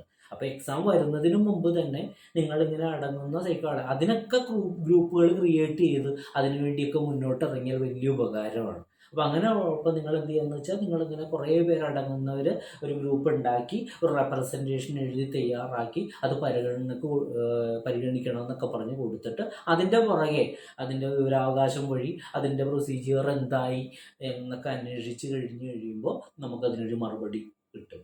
പിന്നെ ഇൻഡിവിജ്വലായിട്ട് ചെയ്യാൻ പറ്റുന്നതെന്ന് വെച്ചാൽ സൈക്കോളജി ഈ സോഷ്യൽ സയൻസ് ആയിട്ട് പരിഗണിക്കുമോ എന്നുള്ള രീതികളിലൊക്കെ റെപ്രസെൻറ്റേഷനൊക്കെ കൊടുത്തിട്ട് അതിന് എന്തെങ്കിലും മറുപടി കിട്ടുമോ എന്നൊക്കെ ഉള്ളതൊക്കെ അന്വേഷിച്ച് ആ ഒരു വഴിക്ക് പോയി കഴിഞ്ഞാൽ നമുക്ക് നേരത്തെ തന്നെ അറിയാനായിട്ട് കഴിയും. ഇപ്പോൾ ഈ DDEM എന്തായാലും ഈ നമ്മുടെ CDPO പോലെ തന്നെ CDPOയുടെ ആ ഒരു കാലയളവിൽ തന്നെയാണ് എക്സാം നടന്ന് ലിസ്റ്റ് പബ്ലിഷ് ചെയ്തിരിക്കുന്നത്. അതുകൊണ്ട് തന്നെ മിക്കവാറും ഇത് രണ്ടും കൂടി ഒരുമിച്ച് വരാനുള്ള സാധ്യതയും നമുക്ക് തള്ളിക്കളയാൻ പറ്റത്തില്ല. അതല്ലെങ്കിൽ ഒരു 6 മാസത്തെ ഗ്യാപ്പിനുള്ളിൽ DDEM വീണ്ടും വരാനായിട്ടുള്ള സാധ്യത ഉണ്ട്. മനസ്സിലായി? അപ്പോൾ ഇവിടെയൊക്കെ അപ്പോൾ ചോദിക്കും വേക്കൻസി ഉണ്ടാകുമോ? വെറുതെ ഈ പറയുന്ന രീതിയിൽ ഓരോ തസ്തികക്കും വേക്കൻസി ഉണ്ടാവുകയോ ഉണ്ടാകാതിരിക്കുകയോ ചെയ്യട്ടെ. PSC ഇപ്പോൾ നിലപാട് പ്രതീക്ഷിത ഒഴിവുകൾ എന്ന് പറഞ്ഞിട്ട് വിജ്ഞാപനം ഇറക്കും. അതാണ് ഞാൻ പറയുന്നത്. ഇനിയുള്ള ഇതിൽ ഒരു ക്ലിപ്തമായിട്ടുള്ള ഒഴിവുകളൊന്നും ഉണ്ടാകത്തില്ല. 50 ഒഴിവുകൾ 100 ഒഴിവുകളെന്നൊന്നും പറഞ്ഞൊന്നും ഉണ്ടാകത്തില്ല. അത് നമ്മൾ ഈ പറയുന്ന രീതിയിൽ നിങ്ങൾ ഓരോരുത്തരും ഈ ജോലിയിൽ കയറുന്നവരൊക്കെ ചെറിയ കുട്ടികളാണ് കയറുന്നത്. അപ്പോൾ റിട്ടയർമെൻറ്റ് പോലും ഉണ്ടാകത്തില്ല.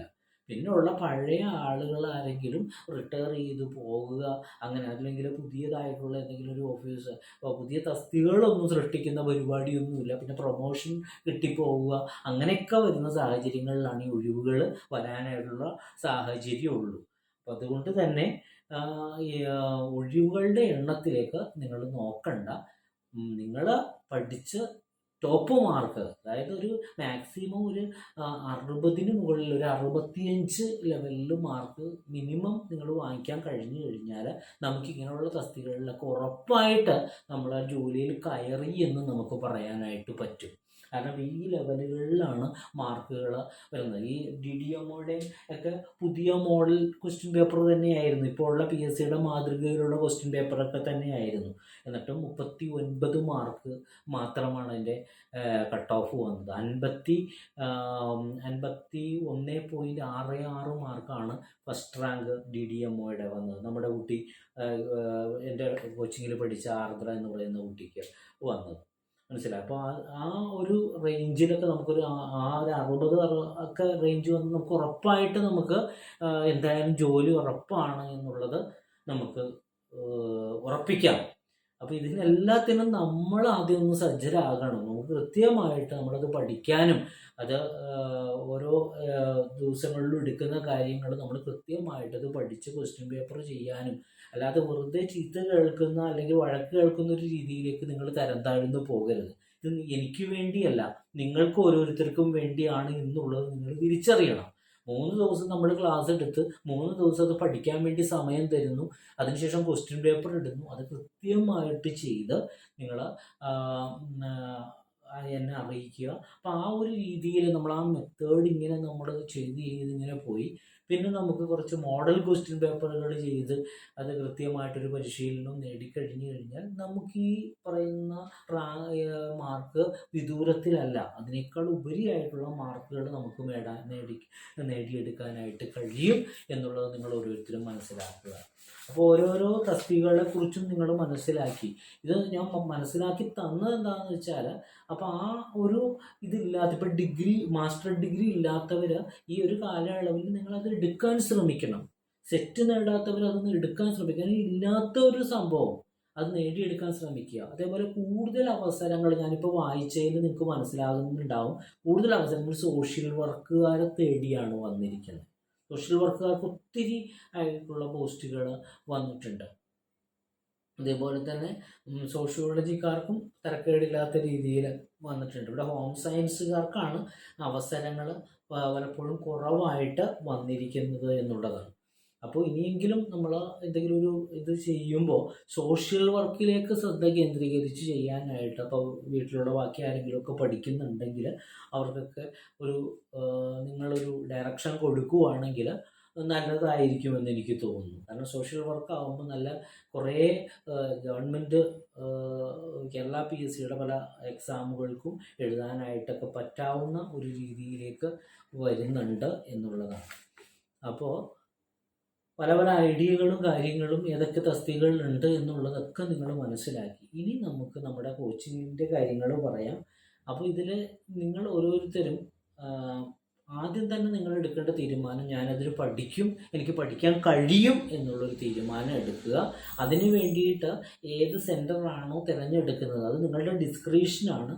അത് കൃത്യവും വ്യക്തവുമായിട്ട് അതിനെക്കുറിച്ച് മനസ്സിലാക്കിയതിന് ശേഷം നിങ്ങൾ ആ ഇൻസ്റ്റിറ്റ്യൂഷനിൽ ചേരാനായിട്ട് തയ്യാറാകണം. ഇപ്പോൾ ഞാനിപ്പോൾ CDPOയുടെയും അതേപോലെ ICDS സൂപ്പർവൈസറുടെയും ഇനി വരാനിരിക്കുന്ന ഒരു സമഗ്രമായുള്ളൊരു കോഴ്സ് എന്നുള്ള രീതിയിൽ നടത്തുവാനായിട്ടാണ് ഇപ്പോൾ നിലവിൽ ഉദ്ദേശിക്കുന്നത്. അപ്പോൾ അതിന് ഞാൻ അപ്പോഴും നിങ്ങളോടൊപ്പം നിന്നുകൊണ്ടാണ്, അതായത് അതിന് മന്ത്ലി ഒരു പേയ്മെൻറ്റ് സംവിധാനം വെച്ചിട്ട് മുന്നോട്ട് പോകാമെന്നാണ് വിചാരിക്കുന്നത്. അതായത് മന്ത്ലി ഒരു 500 രൂപ എന്നുള്ള ഒരു ചെറിയൊരു ഫീസാണ് അതിലിപ്പോൾ നിശ്ചയിച്ചിരിക്കുന്നത്. കാരണം 500 രൂപ ചെറുതാണ് എന്നുള്ളതല്ല അവിടെ ചൂണ്ടിക്കാണിച്ചത്. നമ്മൾ കമ്പാരിറ്റീവ്ലി ഇപ്പോൾ നമ്മുടെ ഒരു കുട്ടിയെ പഠിപ്പിക്കുകയാണെന്നുണ്ടെങ്കിൽ അവർക്ക് തന്നെ ഒരു വിഷയത്തിന് തന്നെ നമ്മൾ എത്ര രൂപ കൊടുക്കണം. പക്ഷെ ഇപ്പോൾ നിങ്ങൾ ഒരു എക്സാം എഴുതി അതിൻ്റെ കോച്ചിങ്ങിനൊക്കെ പോയി കുറേ പൈസയൊക്കെ ചിലവാക്കി തളർന്നിരിക്കുന്നവരായതുകൊണ്ട് തന്നെ നമ്മളൊരു വലിയൊരു എമൗണ്ട് നിങ്ങളുടെ അടുത്ത് നിന്ന് ചോദിക്കുമ്പോൾ അതിൻ്റെ ഒരു മാനസികാവസ്ഥ നിങ്ങൾ മനസ്സിലാക്കുന്നത് കൊണ്ടാണ് ഞാൻ ഈ പറയുന്നത്. നമുക്ക് ഒരു 500 രൂപ. പക്ഷെ അവിടെ നിങ്ങൾ ശ്രദ്ധിക്കേണ്ട ഒരു സംഗതി എന്ന് വെച്ചാൽ, നമുക്ക് മാക്സിമം കുട്ടികൾ നമുക്ക് വരണം. ഇപ്പം തന്നെ ഇപ്പോൾ ഗ്രൂപ്പ് ഞാൻ ക്രിയേറ്റ് ചെയ്തിട്ടുണ്ട്. പക്ഷെ ആ ഗ്രൂപ്പിൽ വന്നിരിക്കുന്ന എല്ലാവരും തന്നെ അതിൽ ജോയിൻ ചെയ്യാൻ വേണ്ടി വന്നിട്ടുള്ളതല്ല എന്നുള്ളത് നമ്മൾ മനസ്സിലാക്കുക. കുറേ ഇൻസ്റ്റിറ്റ്യൂഷൻകാർ വന്ന് ജോയിൻ ചെയ്തിട്ടുണ്ട്. പിന്നെ കുറേ താല്പര്യമില്ലാതെ വന്നിട്ട് വേറെ ഏതെങ്കിലും, അതായത് ആൺകുട്ടികൾ വരെയും വന്ന് അതിൽ ജോയിൻ ചെയ്തിട്ടുണ്ട്. CDPO ICDS supervisor. അപ്പോൾ വെറുതെ ഏതെങ്കിലും ഒരു ഗ്രൂപ്പിൻ്റെ ലിങ്ക് കണ്ടാൽ അവിടെ വന്ന് ജോയിൻ ചെയ്യുക. ഇൻസ്റ്റിറ്റ്യൂഷൻകാരുടെ ലക്ഷ്യം എന്താ? അവിടെ കൊണ്ടുവന്നിട്ട് അവരുടേതായുള്ള എന്തെങ്കിലും പോസ്റ്ററുകളോ അല്ലെങ്കിൽ ഇവിടെ എന്താണ് നടക്കുന്നത് എന്നൊക്കെ ഉള്ളത് മനസ്സിലാക്കാൻ വേണ്ടി വന്ന് ജോയിൻ ചെയ്തിരിക്കുന്നു എന്നുള്ളതാണ് എനിക്ക് മനസ്സിലാക്കാൻ കഴിയുന്നത്. അപ്പോൾ കറക്റ്റായിട്ടുള്ളൊരു പിക്ചർ നമുക്ക് എത്ര പേരുണ്ട് എന്നുള്ളത് കിട്ടിയിട്ടില്ല. അപ്പോൾ നിങ്ങൾ ഓരോരുത്തരും ഇത് കേൾക്കുന്ന ഓരോരുത്തരും നിങ്ങൾക്കിത് മനസ്സിലായെങ്കിൽ നിങ്ങൾ നിങ്ങളുടെ സഹപ്രവർത്തകരിലേക്ക് അത് എത്തിച്ചുകൊണ്ട് നമുക്ക് കുറച്ച് കുട്ടികൾ എന്നുള്ള രീതിയിലേക്ക് അതിൻ്റെ പ്രാക്ടിക്കൽ ഡിഫിക്കൽട്ടി നിങ്ങൾക്ക് ഏറെക്കുറെ മനസ്സിലാകുമെന്ന് എനിക്ക് തോന്നുന്നു. പ്രത്യേകിച്ച് മന്ത്ലി പേയ്മെൻറ്റ് സംവിധാനത്തിൽ മുന്നോട്ട് പോകുമ്പോൾ ഇപ്പോൾ 100 പേരുണ്ടെങ്കിൽ നമുക്ക് ഈ പറയുന്ന രീതിയിൽ അതിൻ്റെ അകത്തൊരു 50 പേരാണ് റെഗുലറൈസ് ചെയ്തിട്ട് ഉണ്ടാകത്തുള്ളൂ. അതായത് പകുതി പേര് നമ്മൾ ചിന്തിച്ചാൽ മതി. ചിലപ്പോൾ പകുതി പോലും ഉണ്ടാകത്തില്ല. ഈ മറ്റേതെന്ന് വെച്ചാൽ നമുക്ക് ഒരു ഫീ നമുക്ക് നേരത്തെ കൂട്ടി കിട്ടുന്നുണ്ട്. ഇപ്പം എന്നെ സംബന്ധിച്ചിടത്തോളം നിങ്ങളിപ്പോൾ നിങ്ങൾക്ക് ഇതിൽ നിന്ന് കിറ്റ് ചെയ്ത് പോകാൻ വളരെ എളുപ്പമാണ്. എന്താണെന്ന് വെച്ചാൽ നിങ്ങൾക്കിപ്പോൾ വേണ്ട, നിങ്ങളങ്ങ് പോവുകയാണ്. അപ്പോൾ എന്ത് സംഭവിക്കുമെന്ന് വെച്ചാൽ ഒരാളുള്ളൂ എങ്കിൽ പോലും ഞാൻ ക്ലാസ് മുന്നോട്ട് കൊണ്ടുപോകണം, എനിക്ക് ആ ഉത്തരവാദിത്തത്തിൽ നിന്ന് മാറാൻ കഴിയത്തില്ല. കാരണം വെച്ചാൽ നിങ്ങൾ ഓരോരുത്തരും അവിടെയും നിങ്ങൾ സ്വാർത്ഥരാകും. മനുഷ്യനെന്ന് പറഞ്ഞാൽ സ്വാർത്ഥതയുടെ പര്യായമാണ്. അപ്പോൾ നിങ്ങൾ ചോദിക്കും, ഞങ്ങൾ പൈസ തന്നല്ലോ, സാർ അങ്ങനെയാണെങ്കിൽ ആദ്യം പറയണ്ടേ ക്ലാസ് എടുക്കില്ല എന്ന്. കാരണം ഇതിപ്പോൾ കുട്ടികൾ പോയെന്ന് പറഞ്ഞിട്ട് സാറെന്താ ക്ലാസ് എടുക്കാത്തത്, അതാ പറയുന്നത്. അപ്പോൾ എന്നെ നിങ്ങൾ ക്രൂശിക്കരുത്, ആ ഒരു ലെവലിലേക്ക് എത്തരുത്. അപ്പോൾ നിങ്ങളെ സഹായിക്കാൻ വേണ്ടി മുൻകൈ എടുത്ത് ഞാൻ ഇറങ്ങുമ്പോൾ ദയവ് ചെയ്ത് നിങ്ങൾക്ക് കഴിയുമെങ്കിൽ ഞാൻ ഈ പറയുന്ന കാര്യങ്ങളെല്ലാം അംഗീകരിക്കാനായിട്ട് പറ്റുന്നെങ്കിൽ, ഞാൻ അതിനു വേണ്ടിയിട്ടാണ് ഈ ഓരോ എക്സാം നടന്ന ഡേറ്റും കാര്യങ്ങളും അതിൻ്റെ ഇതെല്ലാം അത് നിങ്ങൾക്ക് പരിശോധിക്കാവുന്നതേ ഉള്ളൂ. PSCയുടെ സൈറ്റിലുള്ള കാര്യങ്ങളാണ്. അതെടുത്ത് നിങ്ങൾക്ക് പൂർണ്ണമായ ബോധ്യമുണ്ട് ഈ പറയുന്നതെല്ലാം സത്യമാണ്. അപ്പോൾ ഇങ്ങനെയൊക്കെ എക്സാം വരാനായിട്ടുള്ള സാധ്യതകളാണ് ഈ സാറ് പറഞ്ഞത്. ഇതെല്ലാം മനസ്സിലാക്കി നിങ്ങൾക്ക് പഠിക്കാനായിട്ടുള്ളൊരു മനസ്ഥിതി ഉണ്ടെങ്കിൽ നിങ്ങൾ ജോയിൻ ചെയ്യുക. എന്നിട്ട് മറ്റുള്ള കുട്ടികളിലേക്കും കാര്യങ്ങൾ എത്തിച്ച് നമുക്ക് കുറച്ച് കുട്ടികളെ ആയിട്ട് നമുക്ക് സ്റ്റാർട്ട് ചെയ്യാവുന്ന രീതിയിലേക്ക് വരുത്തണം എന്ന് ഞാൻ നിങ്ങളെ ഓർമ്മപ്പെടുത്തുകയാണ്. അതേപോലെ തന്നെ ഇപ്പോൾ നടക്കുന്ന 2 എക്സാമുകൾ ഇപ്പോൾ ഉടൻ തന്നെ 3 എക്സാം വന്നിട്ടുണ്ട്. ഒന്ന് സ്പെഷ്യൽ റിക്രൂട്ട്മെൻറ്റ്, SC ST വിഭാഗങ്ങൾക്കുള്ള സ്പെഷ്യൽ റിക്രൂട്ട്മെൻറ്റ്. അപ്പോൾ അതിനും ഞാനൊരു ഗ്രൂപ്പ് ക്രിയേറ്റ് ചെയ്തിട്ടുണ്ട്. അപ്പോൾ അതിലും താല്പര്യമുള്ളവർ ആ ഗ്രൂപ്പിൽ വന്ന് ജോയിൻ ചെയ്യുക. എന്നിട്ട് അത് എത്രയും പെട്ടെന്ന്, ഇപ്പോൾ എക്സാം ഉടൻ തന്നെ അതിൻ്റെ എക്സാമും വരുന്നുണ്ട്. ഫെബ്രുവരിയിൽ എക്സാമാണ്. അപ്പോൾ അതും നമുക്ക് കോച്ചിങ് സ്റ്റാർട്ട് ചെയ്ത് നമുക്കത് പഠിച്ചു തുടങ്ങണം. അതല്ലാതെ നമുക്ക് വലിയൊരു ലക്ഷ്യമാണുള്ളത്. അപ്പോൾ അതുകൊണ്ട് തന്നെ നമ്മൾ നേരത്തെ കൂട്ടി അത് പഠിച്ചാൽ മാത്രമാണ് ആ ലക്ഷ്യത്തിലെത്താനായിട്ട് കഴിയത്തുള്ളൂ. നമ്മളിപ്പോൾ പഠിച്ച കാര്യങ്ങൾ തന്നെയാണ്, അല്ലാതെ പുതുമയൊന്നുമില്ല. അത് വീണ്ടും ഒന്ന് ചിലപ്പോൾ നമ്മളുടെ ആ സിലബസിൽ മാറ്റമില്ലാത്തൊരു സാഹചര്യം തന്നെ വരാനായിട്ട് സാധ്യതയുണ്ട് എന്നുള്ളതാണ് അറിയാനൊക്കെ കഴിഞ്ഞത്. അപ്പോൾ ഇനി മാറ്റം വന്നാലും ചിലപ്പോൾ ചെറിയ എന്തെങ്കിലും മാറ്റങ്ങളെ വരാൻ സാധ്യതയുള്ളൂ. ഒരു 99.8% ആ സിലബസ് തന്നെ വരാനായിട്ടുള്ള സാധ്യത എന്നൊക്കെയാണ് അറിയാൻ കഴിഞ്ഞത്. അപ്പോൾ എന്തായാലും നമ്മൾ പഠിച്ച സംഭവങ്ങളൊക്കെ തന്നെയാണ് നമ്മൾ വീണ്ടും പഠിക്കാൻ പോകുന്നത്. കാരണം ഇവിടെ പക്ഷേ ഒരു വ്യത്യാസമുണ്ട്. ഇവിടെ നമ്മൾ ആ ലക്ഷ്യത്തിലേക്ക് കൂടുതൽ അടുക്കാൻ വേണ്ടി തയ്യാറായി നമുക്കൊരു അനുഭവ പാഠം കിട്ടിയവരാണ്. ഇപ്പോൾ എഴുതിയ ജനറൽ ICDSൽ നിന്ന് നമുക്കൊരു അനുഭവം കിട്ടി. ഇനി ഇങ്ങനെ പഠിച്ചാൽ പറ്റത്തില്ല, ഇനി ഈ വേറൊരു രീതി നമ്മൾ ഉപയോഗിക്കണം എന്ന് നമ്മൾ കൃത്യമായിട്ട് മനസ്സിലാക്കിയത് കൊണ്ട് ആ ഒരു സ്ട്രാറ്റജി പ്രാവർത്തികമാക്കാൻ വേണ്ടി നമ്മൾ മുൻകൈ എടുത്ത് വന്നിരിക്കുന്നവരാണ്. അപ്പോൾ അതുകൊണ്ട് നമ്മുടെ പഠനത്തിൽ വ്യത്യാസങ്ങൾ ഉണ്ടാകും, തീർച്ചയായിട്ടും വ്യത്യാസങ്ങൾ ഉണ്ടാകും. കാരണം ഒരു പാഠം ഉൾക്കൊണ്ടവരാണ്. ഒരു അടി കിട്ടിക്കഴിഞ്ഞു കഴിഞ്ഞാൽ നമ്മൾ പിന്നെ നന്നാകാൻ ശ്രമിക്കും. ആ ഒരു അടി കിട്ടിക്കഴിഞ്ഞു.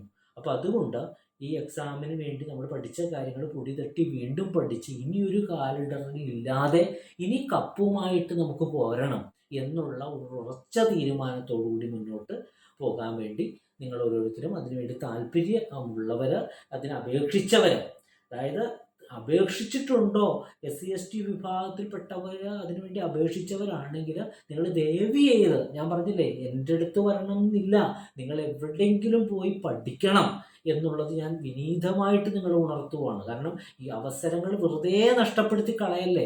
ഒരു ഈസി ചാൻസാണ് നമ്മുടെ മുമ്പിൽ വരുന്നത്, നമുക്ക് കിട്ടുന്ന ഓരോ അവസരങ്ങളും. അപ്പോൾ നിങ്ങളിപ്പോൾ ഓൾറെഡി കുറച്ച് പഠിച്ചിട്ടുണ്ട്, അതുകൊണ്ട് ഒന്നുകൂടി ഒന്ന് പഠിച്ചു കഴിഞ്ഞാൽ നിങ്ങൾക്ക് തീർച്ചയായിട്ടും അത് അച്ചീവ് ചെയ്യാൻ പറ്റും.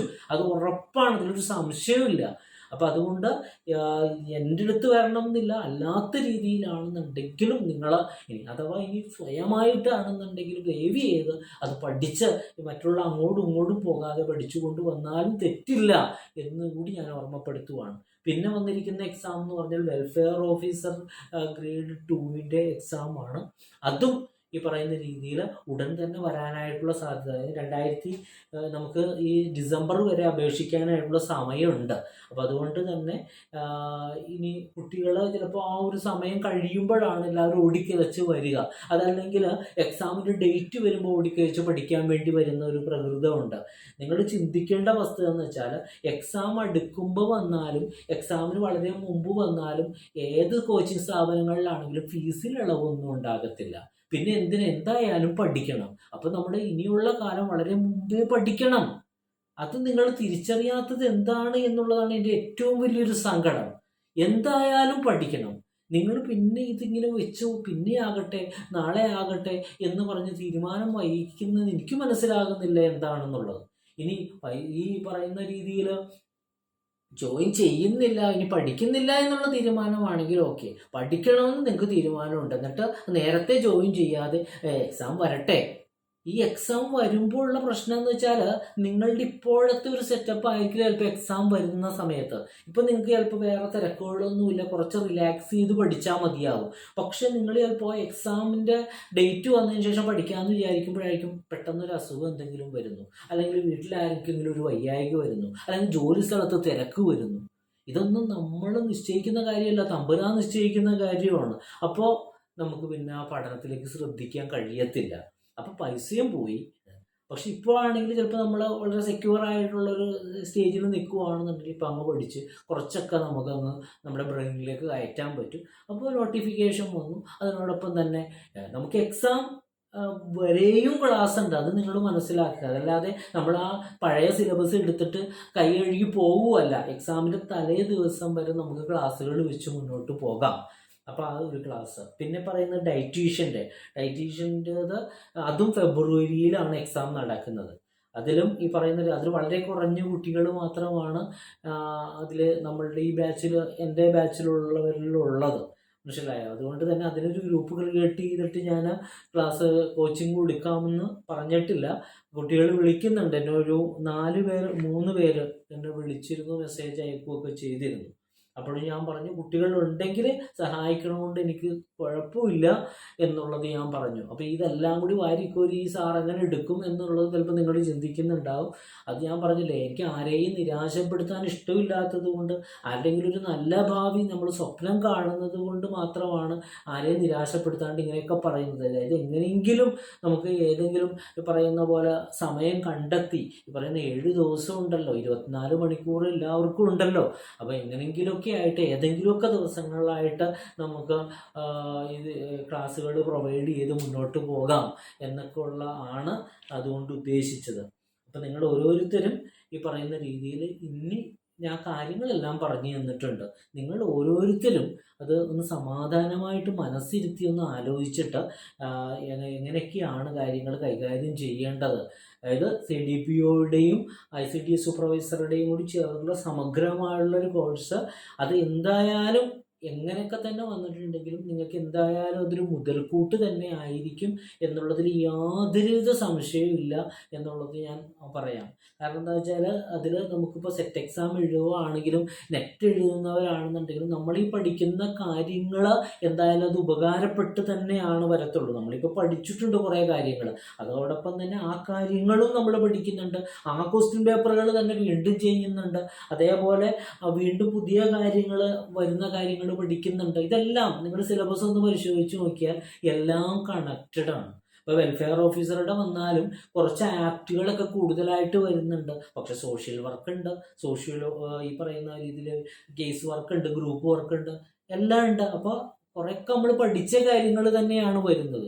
അപ്പോൾ ഒരു കോച്ചിങ് എടുത്തവർ വീണ്ടും അതിലേക്ക് ഇറങ്ങി വരുമ്പോൾ തീർച്ചയായിട്ടും അതിൽ പ്രതിഫലം കിട്ടാതിരിക്കത്തില്ല എന്നുള്ളത് നിങ്ങൾ ഓരോരുത്തരും മനസ്സിലാക്കണം എന്ന് ഞാൻ ഓർമ്മപ്പെടുത്തുകയാണ്. അപ്പോൾ നമ്മളുടെ തീരുമാനങ്ങളാണ് നമ്മളെ ഓരോരുത്തരെയും ഓരോ ലക്ഷ്യത്തിലേക്ക് എത്തിക്കുന്നത്. അപ്പം അതിന് വേണ്ടിയിട്ടുള്ള ഒരു മാനസികമായിട്ടുള്ളൊരു തയ്യാറെടുപ്പ് നിങ്ങൾ ഓരോരുത്തരും നടത്തണം, എന്നിട്ടൊരു തീരുമാനം എടുക്കണം എന്ന് ഞാൻ ഓർമ്മപ്പെടുത്തുകയാണ്. പിന്നെ വിനീതമായിട്ട് പറയാനുള്ളത്, ഇത് മറ്റുള്ള ഗ്രൂപ്പുകളിൽ, ഞാനിത് കേൾക്കാത്തവർക്ക് ഇത് റെക്കോർഡഡ് ആയിട്ടുള്ള വേർഷൻ കേൾക്കാം. ഞാൻ നമ്മുടെ ഗ്രൂപ്പുകളിൽ ഇത് അപ്ലോഡ് ആയ ശേഷം ഗ്രൂപ്പുകളിൽ ഇടാം. നിങ്ങൾ ഓരോരുത്തരും, നിങ്ങൾക്ക് പലവിധ ഗ്രൂപ്പുകളുണ്ട്. അതായത് നിങ്ങളിപ്പോൾ തന്നെ ഈ ICDS കഴിഞ്ഞപ്പോൾ തന്നെ വേറൊരു ഗ്രൂപ്പ് ഉണ്ടാക്കിയിട്ടുണ്ടാവാം. പിന്നെ അങ്ങനെ പല ഗ്രൂപ്പുകളിൽ നിങ്ങൾ ഉൾപ്പെട്ടിട്ടുണ്ടാവാം. ഞാൻ നേരത്തെ പറഞ്ഞ സംഭവം, അതായത് എക്സാം ടഫാണ്, അല്ലെങ്കിൽ എക്സാമിന് റെപ്രസെൻറ്റേഷൻ കൊടുക്കണം, ICDSൻ്റെ ലിസ്റ്റ് വലുതാക്കണമെന്നൊക്കെ പറഞ്ഞിട്ടുള്ള ഗ്രൂപ്പുകളുണ്ടാകും. ആ ഗ്രൂപ്പുകളിലേക്ക് ഒക്കെ നിങ്ങൾ കാര്യങ്ങൾ അങ്ങ് എത്തിക്കുക. കാരണം ഇതിൻ്റെ നിജസ്ഥിതിയും കുട്ടികളൊന്ന് മനസ്സിലാക്കിയിരുന്നു കഴിഞ്ഞാൽ വളരെ ഏറെ ഉപകാരമായിരിക്കും. എന്താ കുട്ടി ചോദിച്ചേ, എന്നാണ് ക്ലാസ് സ്റ്റാർട്ട് ചെയ്യുന്നത്? ഞാൻ പറഞ്ഞില്ല, ക്ലാസ് നമുക്ക് സ്റ്റാർട്ട് ചെയ്യുന്നതിന് മുമ്പ് ഉള്ള കാര്യമാണ് നമ്മൾ ഈ പറഞ്ഞത്. ഇനി അടുത്ത ദിവസങ്ങളിലായിട്ട് ഒരു ഗ്രൂപ്പിലും വന്ന് ആഡ് ആയിരിക്കുന്ന ആളുകൾ നമുക്കൊരു വോയിസ് അയച്ച് എത്ര പേര് കൃത്യമായിട്ട് അതിലുണ്ട്, ഇതിലുള്ളവരെല്ലാം ഇതിൽ ചേരാൻ വേണ്ടി വന്നവരാണോ എന്നുള്ളത് നമുക്ക്, അല്ലെങ്കിൽ കാഴ്ചക്കാരായിട്ട് വന്നതാണോ, ഇതൊക്കെ അറിയേണ്ടതുണ്ട് കുട്ടി. ഇപ്പോൾ സ്പെഷ്യൽ റിക്രൂട്ട്മെൻറ്റിൻ്റെ ഗ്രൂപ്പുണ്ട്, വെൽഫെയർ ഓഫീസറുടെ ഗ്രൂപ്പുണ്ട്, CDPO ICDS സൂപ്പർവൈസർ നമുക്ക് ജേർണി ടു CDPO എന്നൊക്കെ പറഞ്ഞൊക്കെ ഗ്രൂപ്പ് കുറേ ഉണ്ടാക്കിയിട്ടുണ്ട്, മനസ്സിലായോ? അപ്പോൾ അതിൽ ഉൾപ്പെട്ടവരെല്ലാവരും ഇതിൽ ജോയിൻ ചെയ്യാനുള്ളവരാണ് എന്ന് എനിക്ക് തോന്നുന്നില്ല. കാരണം കുറേ ഈ പറയുന്ന ഞാൻ നേരത്തെ പറഞ്ഞതുപോലെ കുറേ ഇൻസ്റ്റിറ്റ്യൂഷൻകാരെല്ലാം വന്നിട്ടുണ്ട്. അപ്പോൾ നമുക്ക് ആദ്യം തന്നെ കുട്ടി, നമുക്ക് ഇതിൽ എത്ര പേര് ഇതിന് തയ്യാറാണ്, ഇപ്പം ഇന്ന് നിങ്ങൾക്ക് ഓരോരുത്തരും ചിന്തിക്കാനുള്ള അവസരങ്ങളും തന്നേക്കുവാണ്. അപ്പോൾ ഒരു തീരുമാനത്തിലെത്താം. അതേപോലെ തന്നെ നമ്മൾ ഈ വീഡിയോ ചെയ്ത് ഇട്ട് കഴിയുമ്പോൾ ഒരു 2 ദിവസം കൊണ്ട് നമുക്ക് നോക്കാം എത്ര പേര് അതിൽ വീണ്ടും വരുന്നുണ്ട് എന്നിട്ട് ഈ ആഴ്ചകളിൽ ഈ നമുക്ക് നെക്സ്റ്റ് ഈ പറയുന്ന മൺഡേ തുടങ്ങി വരുന്ന ആഴ്ചയിൽ നമുക്ക് ഒരു തീരുമാനത്തിലെത്തി ഓരോ ക്ലാസ്സുകളും നമുക്ക് സ്റ്റാർട്ട് ചെയ്യാം എന്നുള്ളതാണ് എനിക്ക് തോന്നുന്നത് കേട്ടോ. അപ്പോൾ അതുകൊണ്ട് പരിഭ്രമിക്കേണ്ട, നമുക്ക് നമ്മളുടെ ആ ഒരു പരിശ്രമം നമുക്കങ്ങ് തുടർന്നുകൊണ്ടിരിക്കാം. ഞാൻ പറഞ്ഞില്ലേ, എൻ്റെ ഏറ്റവും വലിയ ശക്തി എന്ന് പറയുന്നത് നിങ്ങൾ ഓരോരുത്തരുമാണ്. അതായത് നിങ്ങളില്ലെങ്കിൽ അധ്യാപകനില്ല, വിദ്യാർത്ഥി ഉണ്ടെങ്കിലാണ് അധ്യാപകനുള്ളൂ. അപ്പോൾ അതുകൊണ്ട് ആ ശക്തി നിങ്ങൾ മനസ്സിലാക്കിക്കൊണ്ട് നിങ്ങൾ എന്ന് പറയുന്ന ആ ശക്തി വളർത്തിക്കൊണ്ടുവരികയും നിങ്ങളുടെ ആ ഒരു ലക്ഷ്യത്തിലെത്താനായിട്ട് നിങ്ങൾ ഓരോരുത്തരും അധ്വാനിക്കുകയും ചെയ്യണമെന്ന് കൂടി ഞാൻ ഓർമ്മപ്പെടുത്തുകയാണ്. അപ്പോൾ നമ്മളുടെ കഴിവിൻ്റെ മാക്സിമം നമ്മൾ ഉപയോഗപ്പെടുത്തിക്കൊണ്ട് ആ ലക്ഷ്യത്തിന് വേണ്ടി നമ്മൾ പോരാടാൻ വേണ്ടി നിങ്ങൾ ഓരോരുത്തരും തയ്യാറാകണം. അപ്പോൾ എല്ലാവർക്കും ഞാൻ പറഞ്ഞ കാര്യങ്ങളെല്ലാം ഒരിക്കലും ഒരു കുറ്റപ്പെടുത്തിയോ അല്ലെങ്കിൽ നിങ്ങളെ വേദനിപ്പിക്കാൻ വേണ്ടിയോ ഒന്നുമല്ല ഞാൻ കുറച്ച് കാര്യങ്ങൾ പറഞ്ഞത്. അതായത് ICDS സൂപ്പർവൈസറുടെ എക്സാം കഴിഞ്ഞിട്ട് നിങ്ങൾ ഗ്രൂപ്പ് ഉണ്ടാക്കിയിട്ട് അതിലിങ്ങനെ റെപ്രസെൻറ്റേഷൻ കൊടുക്കുന്നു, അതെല്ലാം നിങ്ങളെ കുറ്റപ്പെടുത്തിയിട്ടോ അല്ലെങ്കിൽ അത് അവഹേളിച്ചുകൊണ്ടോ പറഞ്ഞതാണെന്ന് ഒരിക്കലും ദയവ് ചെയ്ത് നിങ്ങൾ വിചാരിക്കരുത്. ഞാൻ അത് പറഞ്ഞതെന്താണെന്ന് വെച്ചാൽ അത്രയും സമയം നിങ്ങളുടെ പോവുകയാണ്. അപ്പം നിങ്ങൾ എന്ത് ചെയ്യാന്ന് വെച്ചാൽ അതിലേക്കൊന്നൊക്കെ എത്തുന്നതിന് പകരമായിട്ട് നമ്മളൊന്ന് ശരിക്കും അങ്ങ് പഠിച്ചു കഴിഞ്ഞാൽ നമ്മുടെ ടെൻഷൻ അങ്ങോട്ട് ഒഴിവാക്കാൻ പറ്റും. അതല്ലാതെ ഇതെല്ലാം കഴിഞ്ഞിട്ട് പിന്നെ നമ്മളതിന് റെപ്രസെൻറ്റേഷൻ കൊടുക്കാനും ഒക്കെ നടന്നു കഴിഞ്ഞാൽ നിങ്ങളുടെ വിലപ്പെട്ട സമയങ്ങളും നിങ്ങളുടെ മാനസികാവസ്ഥ തന്നെ ഒരു വല്ലാത്ത രീതിയിലായി മാറും. ഓരോ ദിവസവും ഇങ്ങനെ ആലോചിച്ച് അപ്പോൾ അതുകൊണ്ട് എന്നും ബെറ്ററായിട്ട് മുന്നോട്ട് പോകാനായിട്ട് നിങ്ങൾക്ക് കഴിയണം കേട്ടോ. അപ്പോൾ അതുകൊണ്ട് പറഞ്ഞു എന്ന് മാത്രമേ ഉള്ളൂ. ഒരിക്കലും തെറ്റിദ്ധരിക്കുകയോ അല്ലെങ്കിൽ അവഹേളിച്ചതായിട്ടോ ദയവ് ചെയ്ത് തോന്നരുത് എന്നുകൂടി ഞാൻ ഈ അവസരത്തിൽ നിങ്ങൾ ഓരോരുത്തരോടും ഓർമ്മപ്പെടുത്തുവാണ്. അപ്പോൾ ഇനി എന്തെങ്കിലും തരത്തിലുള്ള സംശയങ്ങളോ കാര്യങ്ങളോ ഞാൻ പറഞ്ഞതിൽ എന്തെങ്കിലും ഉണ്ട് എങ്കിൽ, പൊരുത്തക്കേടുകളോ എന്തെങ്കിലും ഉണ്ടെങ്കിൽ ദയവ് ചെയ്ത് ഒന്ന് ചോദിച്ചാൽ നല്ലതായിരിക്കും എന്നുള്ളത് ഞാൻ ഓർമ്മപ്പെടുത്തുവാണ്. എന്തെങ്കിലും ഉണ്ടോ പറയാനായിട്ട്?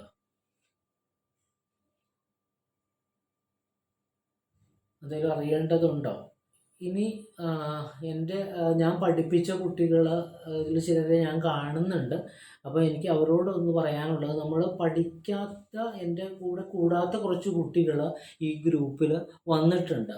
അപ്പോൾ അവർക്ക് നമ്മുടെ ക്ലാസ്സിനെ കുറിച്ച് ചിലപ്പോൾ ആശങ്കകൾ ഉണ്ടാകും. ഇപ്പോൾ നിങ്ങൾ ആദ്യം ജോയിൻ ചെയ്തപ്പോൾ നിങ്ങൾക്കും ഉണ്ടായി, എങ്ങനെയാണ് ക്ലാസ്സുകൾ പോകുന്നത്, ഈ സിലബസ് ഒക്കെ കവർ ചെയ്യുന്നുണ്ടോ, ഉപകാരപ്പെടുന്നുണ്ടോ, എന്താണ് എന്നൊക്കെ ഉള്ളത് അറിയാനായിട്ടുള്ള താല്പര്യമുണ്ടാകും. അപ്പോൾ ദയവ് ചെയ്ത് ഇതിൽ എൻ്റെ കുട്ടികൾ, ഞാൻ പഠിപ്പിച്ച കുട്ടികളുള്ളവർ ഒന്ന് മുന്നോട്ട് വന്നിട്ട് ഒന്ന് ആ കാര്യം ഒന്ന് പറഞ്ഞ് ഒന്ന് കൊടുത്തു കഴിഞ്ഞാൽ, അതായത് ഇല്ലാത്തതൊന്നും പറയണ്ട, ഒന്നും നിങ്ങൾ വെച്ച് കെട്ടി ഒന്നും പറയണ്ട. നിങ്ങൾ അനുഭവിച്ച കാര്യങ്ങൾ അല്ലെങ്കിൽ ഈ ക്ലാസ്സുകൾ കൊണ്ട് നിങ്ങൾക്ക് എന്തെങ്കിലുമൊക്കെ ആയിട്ടുള്ള പ്രയോജനം കിട്ടുന്നുണ്ടോ എന്നുള്ളത് ഒന്ന് മറ്റു കുട്ടികൾക്ക് വേണ്ടി ഒന്ന് പറഞ്ഞാൽ വലിയ ഉപകാരമായിരിക്കും.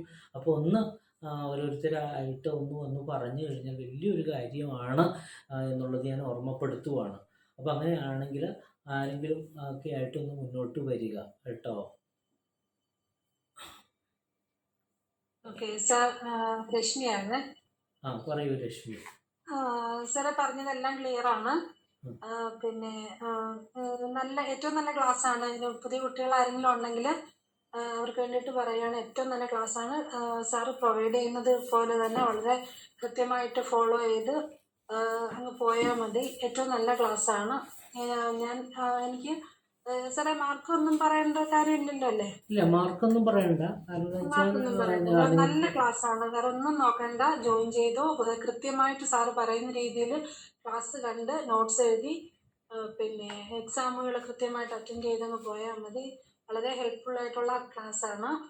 പിന്നെ സാറ് പറഞ്ഞ കാര്യങ്ങളെല്ലാം ക്ലിയർ ആണ്. സാറ് ക്ലാസ് സ്റ്റാർട്ട് ചെയ്യുന്നത് വെയിറ്റ് ചെയ്തിരിക്കുന്നു സാറേ. Okay okay okay Lakshmi. ഇനി പറയൂ കുട്ടി, ആരാണ്?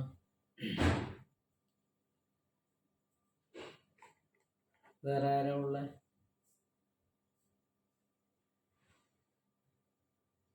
സർ ശ്രുതിയാണ്. ശ്രുതി പറയൂ. പുതിയതായിട്ട് ജോയിൻ ചെയ്യുന്നവരെ അറിയാൻ വേണ്ടിയിട്ട് പറയാണ്. സാറിൻ്റെ ക്ലാസ്സിൽ ഞാൻ ഫസ്റ്റ് ക്ലാസ് ആയിരുന്നു ICDS. ഫസ്റ്റ് ടൈം ചേരുന്ന സമയത്ത് ഭയങ്കര ആശങ്കകൾ ഉണ്ടായിരുന്നു. ഇത് എങ്ങനെ പഠിച്ചു തീർക്കും, എവിടെ നിന്ന് തുടങ്ങും, അങ്ങനെ ഒരുപാട് ടെൻഷൻസോട് കൂടിയിട്ടാണ് സാറിൻ്റെ ക്ലാസ്സിൽ ജോയിൻ ചെയ്തത്. പക്ഷേ സാറിൻ്റെ ക്ലാസ്സിൽ പിന്നെ നോട്ട്സും ക്ലാസ്സൊക്കെ കണ്ടപ്പോഴും എന്നെ കൊണ്ട് ഇത് പറ്റുമോയെന്ന് അറിയില്ലായിരുന്നു.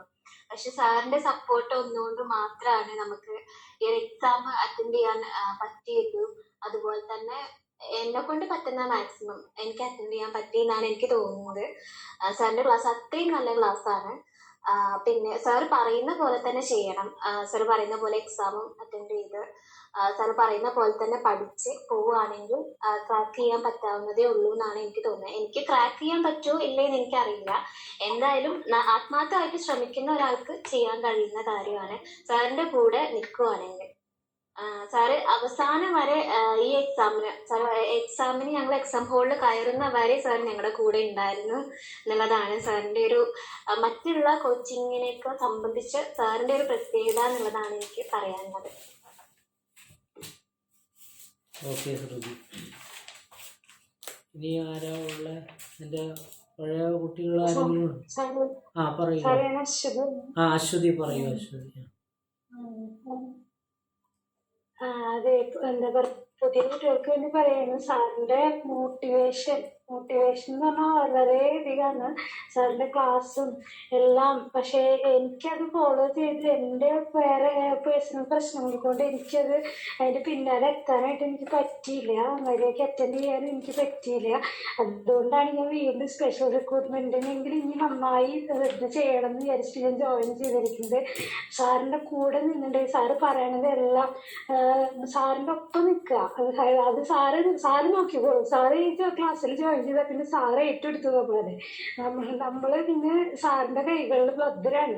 അപ്പൊ എന്തായാലും ഇനിയെങ്കിലും ക്ലാസ്സിൽ പുതിയ ചേർന്നവരോട് പറയാണ്, ഒരു സംശയം വിചാരിക്കേണ്ട. സാറ് നമ്മളെ നോക്കിക്കോളും. സാറ് പറയണത് പോലെ നമ്മൾ ഫോളോ ചെയ്താൽ മാത്രം മതി. അപ്പൊ ഇനി ഇതിലെങ്കിലും ഞാൻ ഇതാക്കാനായിട്ട് വിചാരിക്കുന്നുണ്ട് സാറേ. അപ്പോ എല്ലാവർക്കും all the best. Okay Ashwathi. ആരെങ്കിലും വേറെ ഉണ്ടോ?